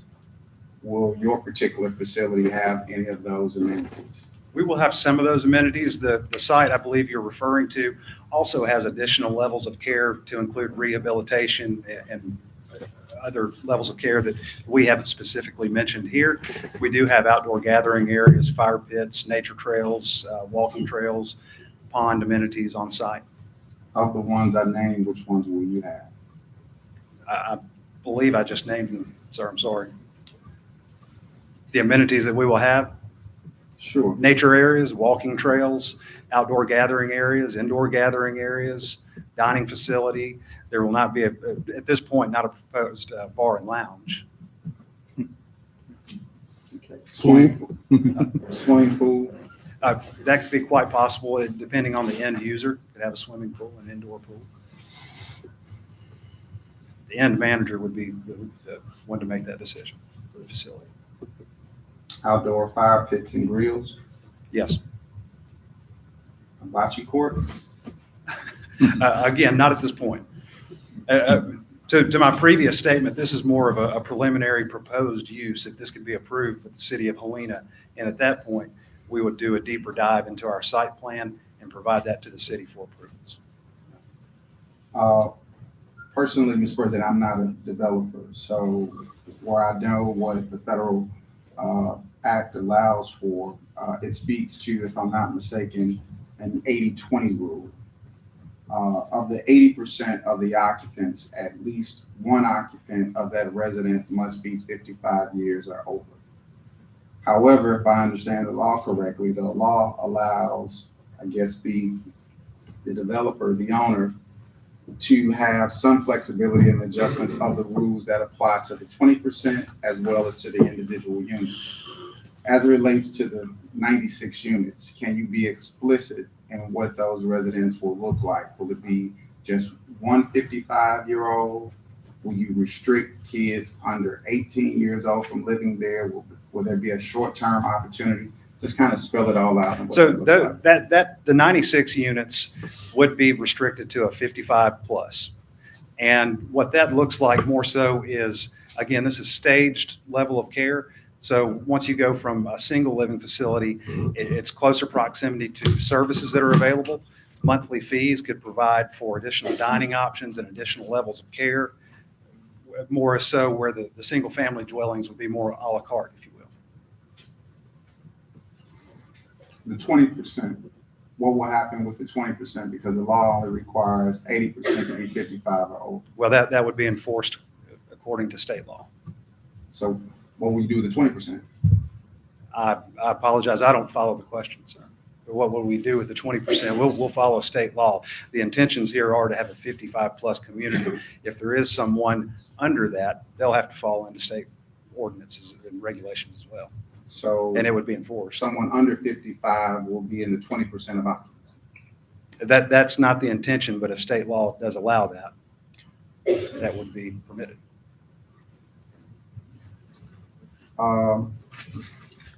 As it relates to the ordinance, and I don't ordinances, excuse me, I don't readily have them in front of me. But the ordinance, I would like to know, Mr. President, were they drafted by the clerk or by the city attorney? And my questioning is very just straightforward. When you look at the items that were recommended out of planning and zoning, the ordinance that was shared, and I just apologize, they don't have the language that was recommended by the planning and zoning. So thus, we don't have the proper ordinances before us because it does not include this language. Mr. Hayes, would we, once the annexation takes place, would we put that into the ordinance, or how would that be handled, the conditions that were recommended by Planning and Zoning Commission? Well, your ordinance, you can't add to the ordinance once the ordinance is in place. But with special district, because an ordinance is an ordinance, it's the law. You make the ordinance to allow them to annex under that. The restrictions, you got these restrictions in your agenda, P&Z put these restrictions in, P&Z's advisory to council. So with special district and the requirements of that, DJ, I think you can speak a little bit more to that. And I did draft it on that, by the way, so just for reference. When they come back, if they come back, if it passes hypothetically, then those restrictions get put in, correct, as it goes in front of P&Z after the recommendation of council, put on there whether with the deed or setbacks and all that, correct? I mean, I think you could do it either way. You could put it in the ordinance, or you could do it once annexation occurs. As they come back for approvals, if this is a preliminary approval for annexation, it's not even in the city limits yet, so, you'll actually have to come back for an annexation as well. And those ordinances are kind of a blanket ordinance that we use for all three zones of annexations. And then it's my understanding, as long as the recommendations from planning and zoning are reflected in the minutes, they're covered there. That's correct. Mr. President, yeah, I appreciate that. This is a quality of life issue. So my questions are reflective of what I agreed to as an elected official for Helena. And that is character conforming development. So I'm not opposed to this type of development. However, I have some issues with it as it's being presented. So I'm not going to allow it to move through the process without raising my concerns while it's before the council. And we've had those problems historically from this council. Now I'm a member of here. I'm not going to acquiesce to what I know when the ordinance is in the hands of the council, which is the legislative body, we can amend it. So I appreciate the employees' feedback, but it's the purview of the council to make those changes. And I think Attorney Hayes said we could do it either way. I think he was being gracious, but again, I just want the record to reflect it's our ordinance.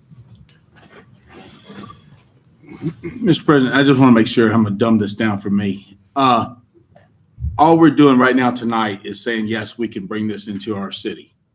We're not looking at design changes or builds or any of that stuff. All we're saying is that this property wants to come into Helena. After that is approved or disapproved, whatever the case may be, then we can look at reaching deeper into the levels of what we need to do or what we want to do with these buildings. Am I correct in that assumption? That's my understanding. That's my understanding as well. Okay, all right. I just needed to make sure, because I mean, there's valid points here, but I needed to make sure on my side that I understood it. If I may Yes, Mr. add Parrish. one comment to that, under standard operating procedure for a special mixed-use district or PUD, whatever municipality you're in, any stray that's significant from what's proposed has to come back before P&Z, council, everyone. So anything that we're proposing here within our plan, if we stray from that beyond any change, we've got to come back before this panel. Now, I don't disagree with that, sorry. But it doesn't prevent us from putting the language in the ordinances that are before us now.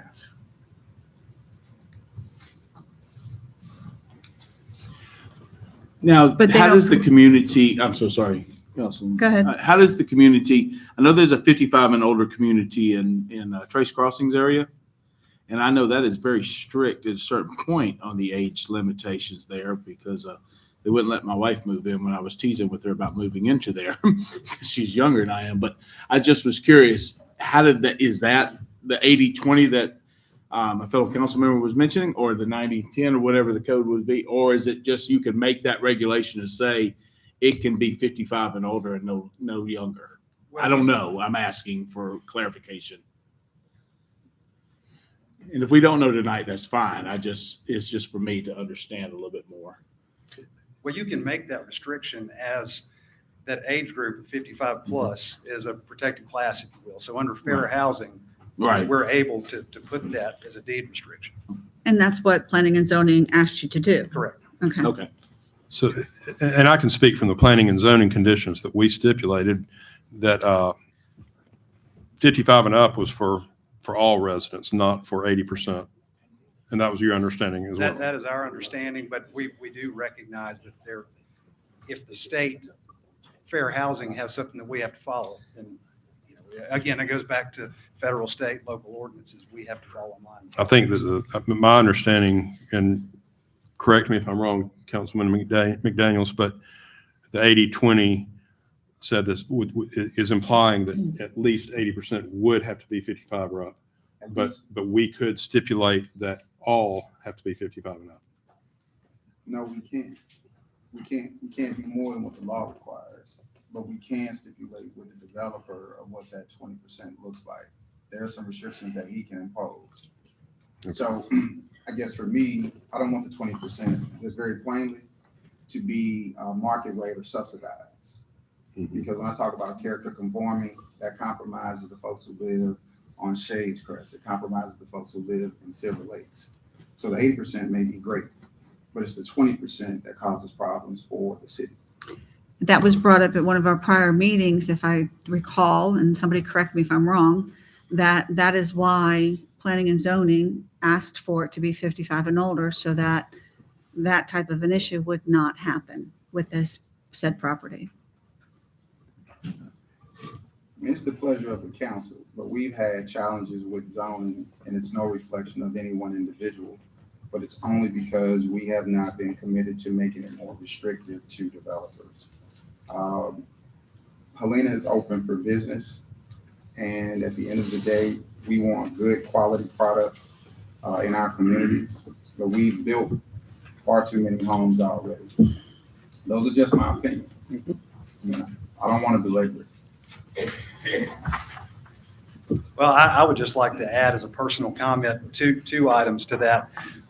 One is the fear that we're going to allow 20% of a proposed development like this to become market rate or anything else. That would, it's not viable. It would not function under what we're proposing. And two, if I might add, right now this property is in the county.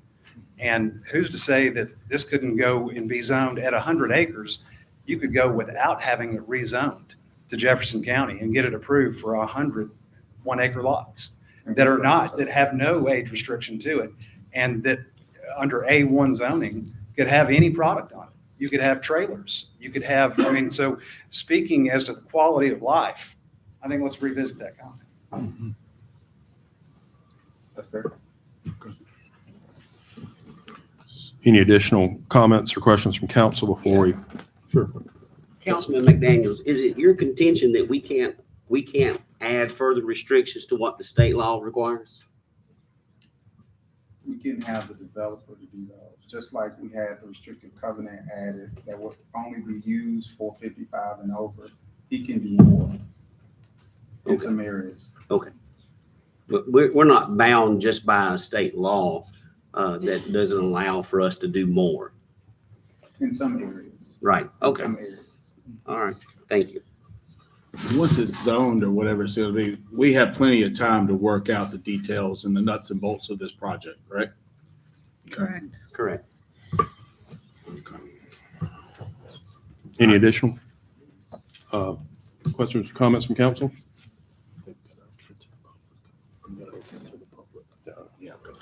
All right. Seeing none, we will open the floor for public comment.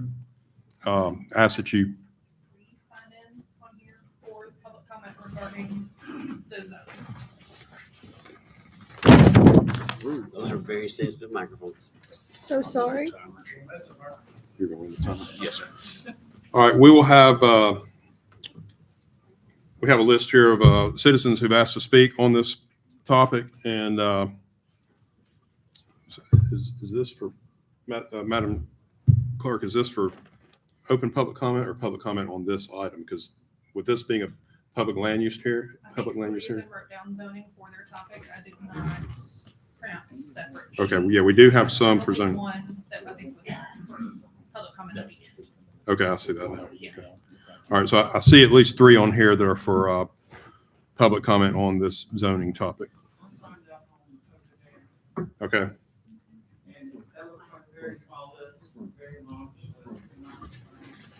What's your name, ma'am? What's your name? Yeah, you're not on that list. Yeah, She signed in. You signed in on that list, ma'am, as you came in? Yeah. All right, okay. That's something we'll make sure if you do, we'll get you up here to talk, but we'll make sure that we put your name on this one because it's 2 separate lists. So apologies on our part, but anytime in the future you come in here, we have a separate list for it with the clerk. And we should have made that. We'll make sure we make that clear in the future, okay? Thank you for bringing that to our attention. So, as well? Okay. okay. Well, All right, we'll open it up. we'll open it up to anyone who needs to speak on this issue because this And is. it will be 3 minutes, folks. So please try to keep your comments. And if we kind of narrow it down, not the same, I understand there's a lot of concerns, but if we can, somebody speaks about farmland and the traffic and such is fine, but we'll bring it to narrow it down so we make sure everybody has plenty of time to speak tonight, if that's okay. So, all right. And I'll start with the individuals who signed up on the public comment sign-in sheet for zoning, beginning with Cliff Hardy.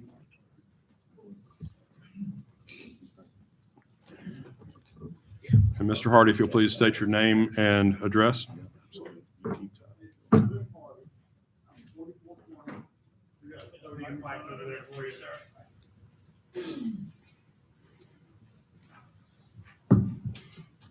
Thank you, council. I'm Cliff Hardy, 4420 South Shades Crest Road. I've got 52 acres adjoining the property that is proposed for rezoning and annexation. When I look at the history of this great city, I say that we're proud of history. And through this property that is petitioned to be rezoned is an old road called a post road. A post road. I have some pictures here, but that's not the central issue. But I have my grandson here. This is the picture of the old post road taken a couple of months ago. And we'll have a map of it in just a minute. And here is the map that was created by the United States Post Office in I believe, is it 24? If you could enlarge that for us, yeah. And this is the old post road that you see right here highlighted. And it began near where the new Publix is at Highway 52 and South Shades Crest Road. And then it went to the north of South Shades Crest Road. And then it came back around and made a full circle to come back to the point of beginning. Now, if you go to the next slide for me. This is Article 1, Section 8, Clause 7 of the U.S. Constitution. And you see there that the post office was given the authority to designate post offices as well as post roads. Can you enlarge that for us so we can see it? Good. Yes. See, we're under the word text. Under the word text, Congress gave the power to establish post offices and post roads. Go to the next slide for me, please. This is the National Historic Preservation Act, and it basically protects roads and or post roads and other historical sites. And you can see there, the definition of a historical site. If you go to the next slide for me. 3 minutes. Yes, 3 minutes. Yeah, that's it. Mr. Hardy, your 3 minutes have Thank- passed. Your 3 minutes have passed. So. Your sure. 3 minutes are up. I understand. Yeah, thank you. One more thing. I noticed that there's a 50-foot buffer for the people at Silver Lakes. We would also ask for a buffer if that would be considered by the council of 50 feet as well. Right. Thank you, sir. Thank you.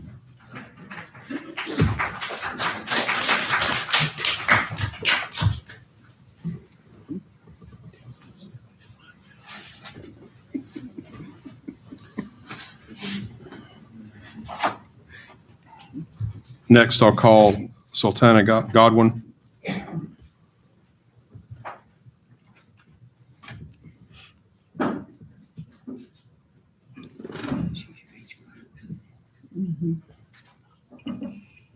Hello. I'd just like to say that when we had the annexation done and we found out we were going to be in Helena, we were excited. We were excited because we thought we have a voice in Helena. We'd actually have someone that could listen to our comments, our concerns. And so, but being in Helena has been a little discouraging in that things have moved ahead that our communities, our Silver Lakes community, were not excited about. The property at 680 Aviation Road was approved as a mixed-use community. We weren't excited. Many of us were not excited about that. But we wanted to have a voice. When you think about the benefits of being in Helena, we use Helena Fire, we use Helena Police Department. We can't use Helena schools. So for us, there are not as many benefits for being in Helena, although we love living here. We just want to say that there's so many things that I can comment on, but when I talk about when we were in just considered unincorporated Jefferson County, we didn't have to worry about being rezoned. Like, he made a comment about if they put 100 1-acre lots and everybody built their own thing, that would have been different than building homes in a retirement community on one side of us and then 67 homes on the other side. My concern is just that we're now going to be put in the middle of these two communities when we don't know how well they're going to do. We don't know how this is going to fare for us. And so we're concerned about this. Most of my community is concerned about this. I will say we have one safety concern, or a couple of safety concerns. The Aviation Road is on the train tracks. If you're going to put a senior community or 55 or older, you've got to worry about how the ambulances will get in and out to that community. Aviation Road is just a 2-lane road. So Jimmy Stevens did widen Morgan Road, so that helps with our traffic on that road.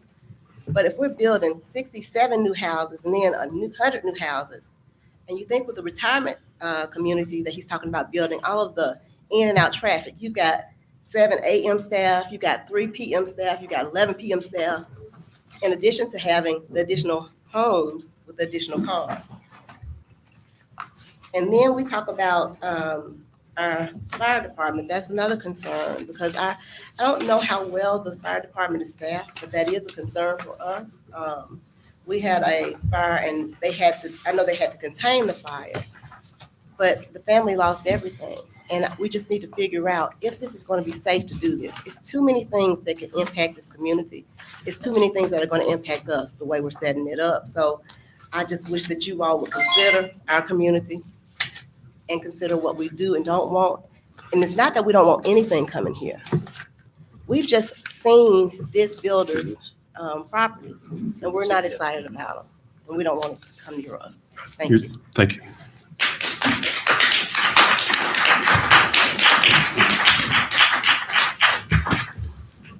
Next on the list is Letitia Coleman.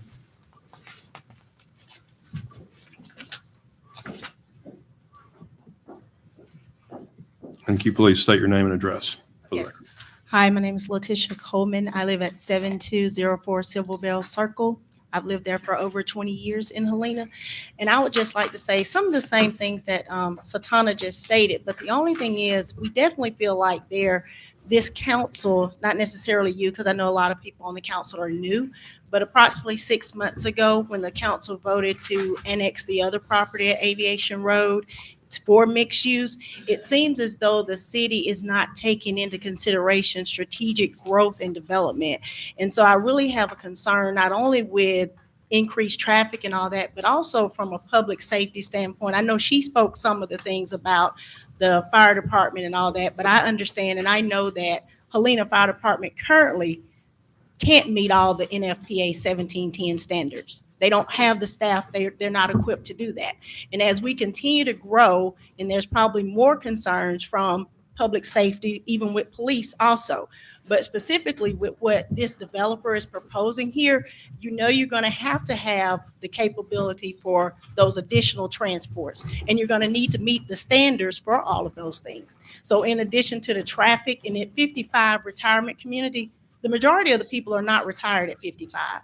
So there's still going to be the same traffic in and out with these additional 100 or 96 residences that they are proposing. So, and I know they made a reference to possibly like Jefferson County being able to zone it and put 100 homes there or something. To be honest, the Jefferson County Commission, they actually listens to us, but it doesn't seem like the Helena City Council does.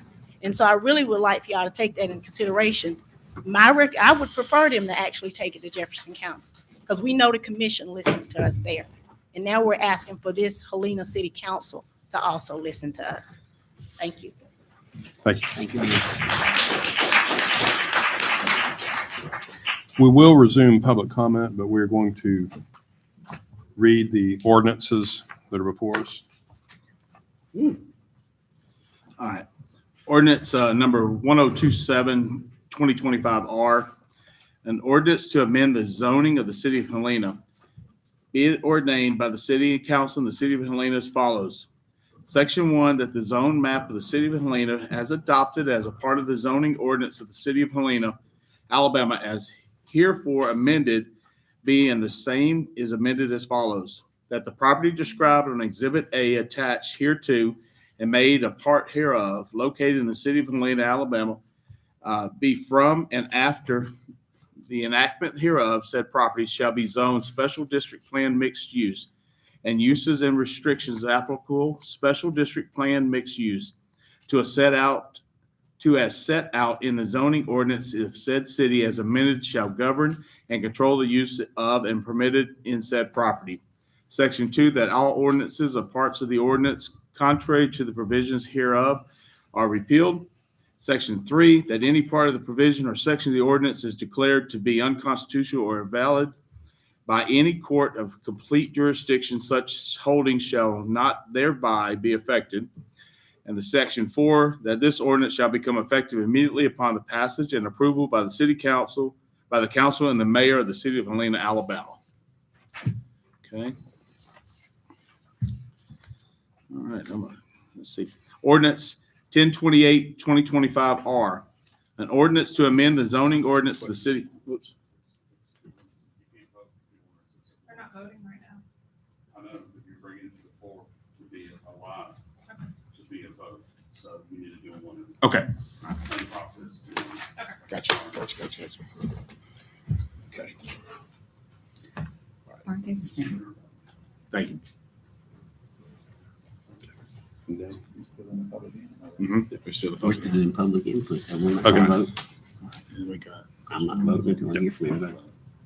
We got David there. I think she was right here, and then this lady right up here. We'll now open the floor to additional public comment. Yes, ma'am. Yes, ma'am. Please state your name and address. Yes. Give me some pictures. I did it for the last council meeting. I want to leave you, I don't want to leave you out. My name is Terry Wilbanks, and we belong to Paul and Terry, 4474 South Shades Crest Road. The lines are being blurred here. The first meeting, they acted like the environmental impact study had been done. The traffic study had been done. That I took as a veiled threat that you can go to Jefferson County and put trailers. That to me is a veiled threat. I do not appreciate it. Another thing, the traffic on South Shades Crest Road is ungodly. It is a 35 post. They go 65 miles an hour. We have people honking for us. Oh, and by the way, when the mayor called me last Thursday, he said that the environmental impact study and the traffic study had not been done. Now, we're saying again. I apologize. I misunderstood what Jack said about the environmental impact study. I thought that was further information that had to go. My apologies to you. That was an honest mistake. Okay, concerning that phone call, I'm a nobody. Why is the mayor calling me, first of all? I'm a nobody. Because you wrote me a letter, man. Yes, I did. I wrote all of you a letter. About that environmental impact, you said that he said that he was concerned with community, then corrected himself with the city of Helena. The city of Helena will get something out of this, but our community will be destroyed. You do this to us, and our property values tank. They tank. Another thing, back to the traffic on South Shades Crest Road. Those pictures, picture number 2, hold it up, powerful audience. Picture number 2, that big circle, that's the access road. That's my front yard. I've lived there for 40 years, 40 years. You're going to destroy the environment of our community. Any given day, I can go to the backyard, I can go to the front yard and see deer sauntering through the woods. It's a beautiful sight. It will be gone forever. People speed on that road. They've had wrecks on my road. Our neighbors had 2 wrecks in their front yard. My son had a wreck at trying to get out of our driveway on that road. And you want to put an access road? Talk about noise. This is a retirement community. I'm 64. I don't hate the old. I am old. But a nursing home there, there'll be ambulances night and day. The lady said about the railroad, you might have 6 or 7 cars, and if a railroad's coming, you're not going to get through. And it's going to back up Morgan Road 52 all the way. If there's a train stop or a train passing, then they'll take South Shades Crest Road. Once they make that a habit, they'll do it every time. There will be no peace. Constant construction. I assure you, there will be no peace. I'm in Shelby County. This is Jefferson County. Shelby County has a lot different laws than Jefferson County. Thank you. Thank you for hearing me. Thank you, ma'am. Thank you, ma'am.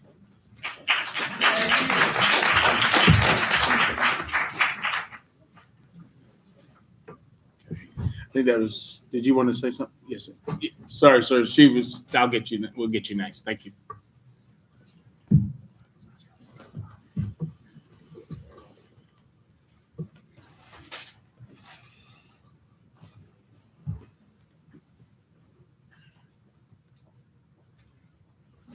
Good evening to President Dotson and Helena City Council. My name is Amelia Oliver, and I reside at 1074 Greendale Drive in Helena. It's Silver Lakes. I expressed my strong opposition to the proposed development. While I understand the need for growth to the community, but this particular structure, I do propose. I have opposition to it. The project raised significant concerns, and I urge the council to consider careful consideration before granting approval. First, a strain on the infrastructure, which include roads and increasing the utilities, would be a strain on our community. We already have some existing systems strains already in existence. Second, the environmental impact cannot be ignored. This development would destroy significantly some disruption in our area, contributing to long-term environmental degradation. Finally, the character and liability of our community are at stake. The Silver Lake residents have chosen to live in our community because of the tranquility of our community. That makes our area unique and a quiet neighborhood. A rapid, large-scale development, it risks the undermining of those qualities, and that make our neighborhood very special. I urge you, council, to prioritize sustainability and allow our community to remain centered and planned and reflect the input of our respect existing residents. Please reject or consider the proposal and do a thorough, transparent review before you approve it. I thank you for your time and your consideration and for the voices of the community of Silver Lake. Thank you so very much. Thank you. I've had a request from the applicant to speak again. Wait a minute, we got Oh, yeah, we got, sorry, Zach, we got one more Sorry. gentleman. He raised his hand, yes. okay. If you don't mind, that way we get all the citizens in the community. Then That's fine. Okay. sorry. Good evening. My name is Anderson Hogan. I reside at 2698 Piedmont Drive, Helena, Silver Lakes community. Before I get off track, I just want to, I came here for really one reason alone. Well, number one is to thank the Helena Fire Department. They came to our house, it was on fire, You're and good. they were nothing short of professional, courteous, accommodating, and anything I asked that didn't involve safety, they said yes. I mean, they were there. And so I do appreciate that, and I just want that to be publicly known. My family, we thank them from our hearts. Second of all, what leads me to this, and the reason we're here, is because with this expansion, my wife and I, we talked about it. We're not here to say yay or nay. We're worried about the expansion and what it's going to take to cover services. Helena needs some firefighters. What they have is not enough. And it's arguable, I was speaking with the chief before we started, and we'll continue to talk later on, but safety is a big issue when it comes to fire. Losing our house was tragic, losing everything, and we're still not getting over that. We still are. But it would be more tragic if you lost a person in that fire. It's serious. You're talking about expanding elderly, more accidents happen. Do you have the manpower to cover that? What happens if you have two fires at one time? We got to get some more manpower with Helena, with fire and police. I love to see the police out there on Shades Crest, on Morgan Road. I like to wave at them because I got your back. I'm serious. I'm going to do the speed limit as long as, I got to, because I want to make your job as easy as possible. But you've got to look at expanding the services. That's a must, whether you do or don't. We got to expand the services. Helena needs more firefighters. They need more fire trucks, and they can respond and engage in fires. And the one last thing, please examine the policies. What does it take to start and engage in fire? How many people does it take? Do you have to wait on somebody? Can you go right then? Make sure it's safe for everybody. That's the number one thing I think we need to address. And again, I thank them and the policemen as well. We have Helena police out there at that fire, making sure things were under control. It was a wonderful experience in a tragic situation, and so I applaud them for that. So I just want to make my wife and I's voices known. Thank you. Thank you for your feedback. Thank you.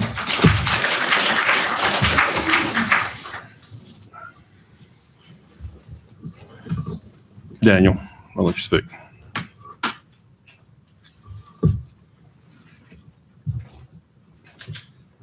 Please state your name and address. My name's Daniel Barron. I live at 4448 South Shades Crest. And my concern is, houses that are the condominiums, that's gonna be more like townhouses with the shared walls. We don't have any like that around us on our side of Helena. I know we have some on this other side. And if you look up the values that you have on those, they're 189,000, 250,000. You got some new townhouses that's just built over here, close to Deering Downs, and they're about 319,000. But they're brand new, so you don't really know where the market's at. That's where the builders set them at. I really think condos is just another word for apartments. I mean, it's a way to get them through. I don't think we can have apartments in Helena, if I'm not mistaken. Most places is zoned restrictive enough to keep them out. Put this in, and I think it was even stated, apartment style condos. And that's just not, I don't think that's gonna help our investment of our home, where we went in and bought in where we're at. Because most of the houses around us have estate lots or larger lots. Just what I see. This will have no question, it'll affect the value of all our homes. I don't know if it's gonna be a good effect or a bad effect, but it's gonna affect it one way or another. As far as keeping 55 and older, I mean, approximately 2.4 million children are raised by their grandparents or other relatives across the United States, and that was with the 2024 census. So I know on the single family homes, I'm assuming it sounded to me like it's less restrictive as so much as the condos or a step up. But I don't know how you would keep a kid out. And there again, somebody brought up, if you're 55 and older or 55, you're still working more than likely. I mean, so you're still going to be contributing to the traffic on the road. I don't know how you'd keep kids out of there on that. If it does pass, I would like to see a 50-foot undisturbed buffer all the way around, not just on Silver Lake side. I would also like, and I haven't seen the plans, and I understand you're just trying to, you're selling it to the next step, but it needs to add value to our homes because that's what we're banking on. So they need to be brick all the way around. And I really don't like them having shared walls. I mean, that's just disappointing. Also, I don't know if you can put this, I haven't heard anything in there on this, but long-term leases and short-term leases, really don't need that in this. So, Thank you. thank you. Thank you, Daniel. Is there any more right now?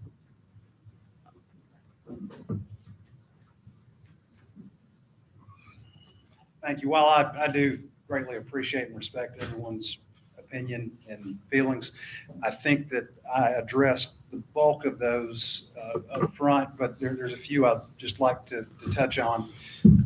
With respect to Mr. Hardy and I believe it was Mr. Barron, request for a buffer along their side. We are maintaining, if you look at our plan, a pretty significant distance between the two properties.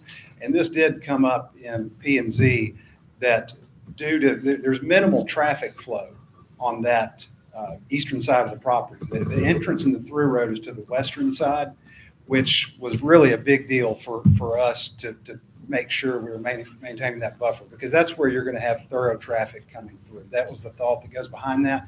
And in P&Z, we acknowledged that the different land use between special use district and the neighboring communities, Helena already has an ordinance maintaining certain setbacks, buffers, whether it be a fence, landscape, vegetation, and we agreed and acknowledged that we have to adhere to all that within the city of Helena's ordinance. As far as A1 zoning, it was not this came up a little bit with Ms. Godwin, and then I believe it was Ms. Wolf, of potentially being a veiled threat. That was not the point at all. It's not a veiled threat. It's to reiterate the planning and the attention that we've given to this, and the lack of planning and attention that can go into no rezoning request. So it was not a veiled threat. It was a simple statement of fact that someone can go in and purchase that property and never go for zoning approval and follow the ordinance of Jefferson County under A1 and use, and I encourage everyone to look up Jefferson County's allowed uses under A1 and see what that can be. So I only made that point to state our planning and attention given to this is taking the community into mind. We are considering those items. Values, new construction today is higher than any per square foot value than resales are even going for in that area right now. I'm also a builder on top of a developer. I know this. We're not going to negatively affect the values. Again, last comment, these are not market rate apartments that we're putting in. This is a senior living community. And beyond that, again, I feel like I addressed the other concerns. If council or staff has anything, I'm happy to answer the best I can. Mr. President, I just have one question. It's just so I understand the resident here. The picture that she showed with the big circle on it with the frontage road, okay, is that your road? I don't understand. Yeah, she's talking about this road right here. Can you see So, that? I'm sorry, you are welcome to. Again, I'm not specifically familiar, especially from that point of view, Right. with her driveway coming out. But again, the best response I can give is we're going to follow our traffic study. We're going to follow where Jefferson County Roads and Transportation tells us we can have an access point, and we'll adhere to all that. And Okay. site distance, everything will be taken into account. Okay. All right. Thank you, sir.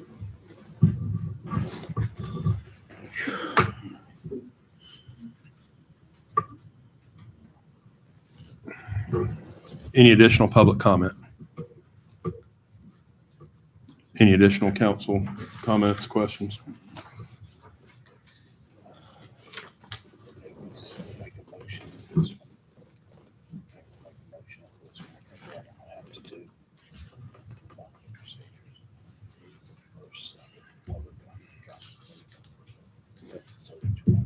This will be here. Motion.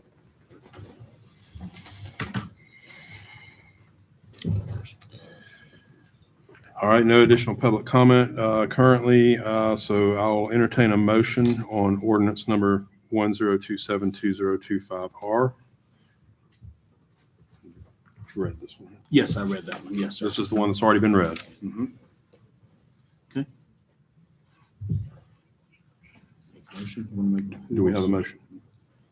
I'll make a motion that we approve ordinance 1028-2025R. Need a second? I'll second that motion. Roll call? Roll call vote, please. Healy, Yes. Wilson, Yes. Dodson, Yes. McDaniels, No. Hammond. Yes. All right. Motion passes. All right. Ordinance 1028-2025R. An ordinance to amend the zoning ordinance of the city of Helena, be it ordained by the city council of the city of Helena, Alabama as follows. Section 1, that the zoning map of the city of Helena as adopted as part of the zoning ordinance of the city of Helena, Alabama as herefore amended, being the same is amended as follows. That the property described on Exhibit A attached hereto and made a part hereof located by the city of Helena, Alabama, be from and after the enactment hereof, said property shall be zoned special district plan mixed use, and uses and restrictions applicable to special district plan mixed use to as set out in zoning ordinance of said city as amended shall govern and control the use of and permitted in said property. Section 2, that all ordinances or parts of ordinance contrary to the provisions hereof, are repealed. Section 3, that if any part, provision, or section of this ordinance is declared to be unconstitutional or invalid by any court of the competent jurisdiction, such holding shall not thereby be affected. Section 4, that this ordinance shall become effective immediately upon the passage of approval by the council and the mayor of the city of Helena, Alabama. Now you got it.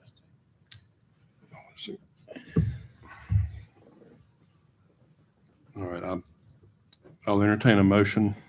So moved. I'll second. Now, public comment. Is there any public comment on this ordinance? 1028-2025R. No motion. Seeing no comment, I'll entertain a motion. We'll Mhm. You don't have a entertain, motion? sorry, a roll call vote. No. We gotta make a motion. I'll entertain a motion. Make a So motion. moved. I'll make a motion that we approve ordinance 1028-2025R. I'll second that. Roll call vote, please. Hammond, Yes. Wilson, Yes. Dodson, Yes. Haley, Yes. McDaniel. No.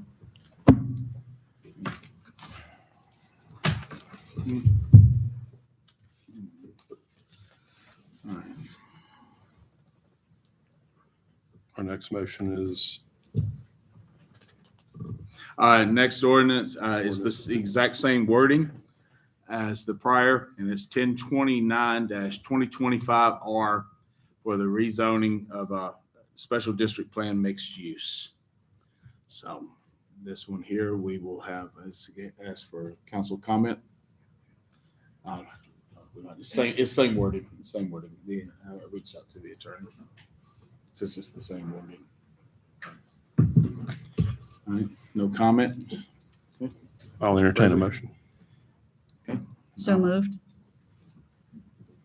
I'll second. We'll have a roll call vote, please. Wilson, Yes. Hammond, Yes. Haley, Yes. McDaniel. No. And Dodson. Yes. Motion passes.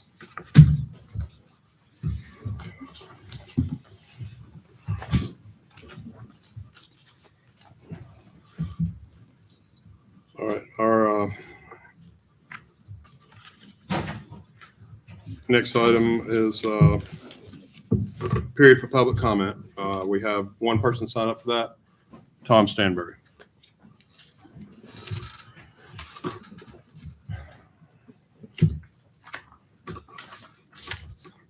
My name is Tom Stanberry, 146 Cedar Bend Drive, Helena, 35080. The two most important acts of a city council, I think, are discussing and passing legislative items, resolutions, and ordinances. Much has been said about the lack of opportunities for public comment during the past 2 years. I've advocated strongly for such a change.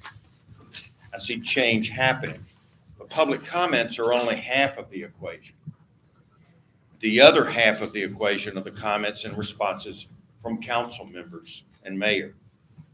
Please allow me to expound. Allowing public comments during city council meetings offers several important benefits, both of the governing body and the community it serves for us in Helena. These benefits fall under transparency, accountability, engagement, and quality of government. Public comment strengthens, they strengthen transparency and trust, open communications. Citizens, as you have seen, can express their opinions and hopefully affect decisions and outcomes in the proper way. This has been a concern in the past, but that is going away. Public comment encourages civic engagement. It empowers residents to feel like they have accessibility to our elected officials. It increases participation. regular opportunities to speak can boost attendance and involvement in local government. Diverse perspectives. Public comments encourages more inclusive policymaking by bringing in voices from all parts of our city. And I know that several of you ran on that for election. It also reinforces democratic values, respect for free speech, shared ownership of governments, and civic responsibility. I don't mean to make this Civics 101 rehash, but I feel a need to. Public comments enhances government accountability. The questions and the answers that you give to the public help to increase your accountability to the people that voted for you. And I saw that in every one of you during your campaigns. Public comments also breed community connection. So I've gone to the time, if I may approach examples of a solution form to consider, as well as an example of an ordinance form to consider. Thank you so much. Thank you, Tom. Thank you, Tom.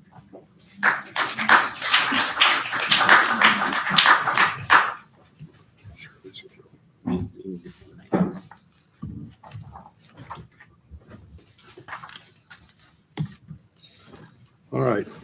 Next item on our agenda is council comments. We'll begin with Kathy Hammond in place one. Thank you, Council President. It was a great weekend. I know we've already acknowledged the fire department and police department for a fantastic barbecue event. Never ate so much barbecue in my life, but it was all delicious. Thank you so much. It went to a great cause. Secondly, I would like to just honor again the veterans that are here, your family members that are veterans, and those veterans that have gone before us. Have a safe and happy Veterans Day tomorrow. Next, place two, Councilmember Dennis Wilson.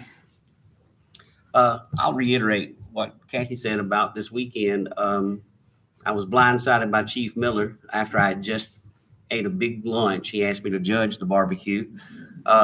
So I was pretty nauseous afterwards, but it was not because the barbecue wasn't good. It's just I was very full. But it was a good turnout. I'm glad you raised so much money. I also would like to wish everyone a happy Veterans Day tomorrow. Thank you all for your service that stood up earlier tonight. And thank you to the family members who gave those people up for a while to serve our country. I really appreciate it. And let me correct myself. That was place three, Councilmember Dennis Wilson. Now place two, Councilmember Andy Haley. Yeah, I'll keep it short and sweet since we've been here for a while. I want to thank y'all for coming out.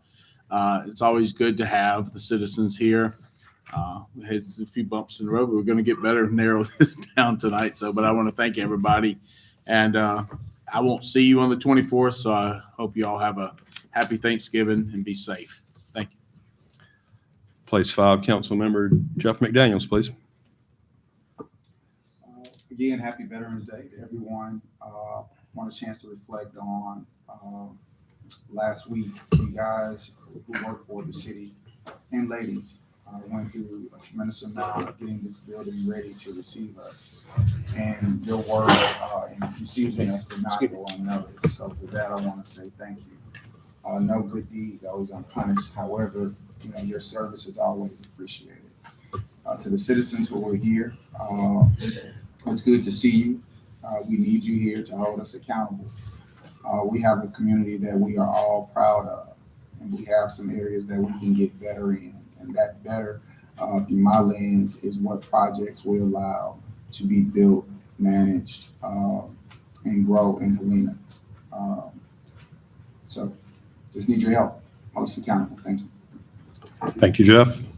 And I'll close us out. And as once again, just appreciate our veterans in this community and in our nation. I appreciate these two sitting to my right up here. hope everyone enjoys Veterans Day tomorrow, but also remember them and the sacrifices that they've made.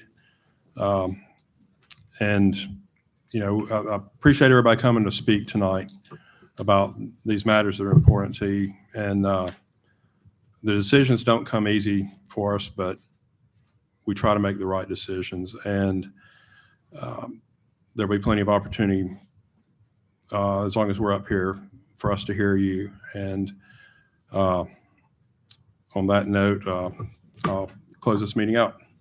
This meeting is adjourned. 14 council. Did you sign that? Yeah. When I saw it, she told me. They're supposed to. We got some stuff to sign. I don't know. I was blindsided by it. I had no idea it was coming.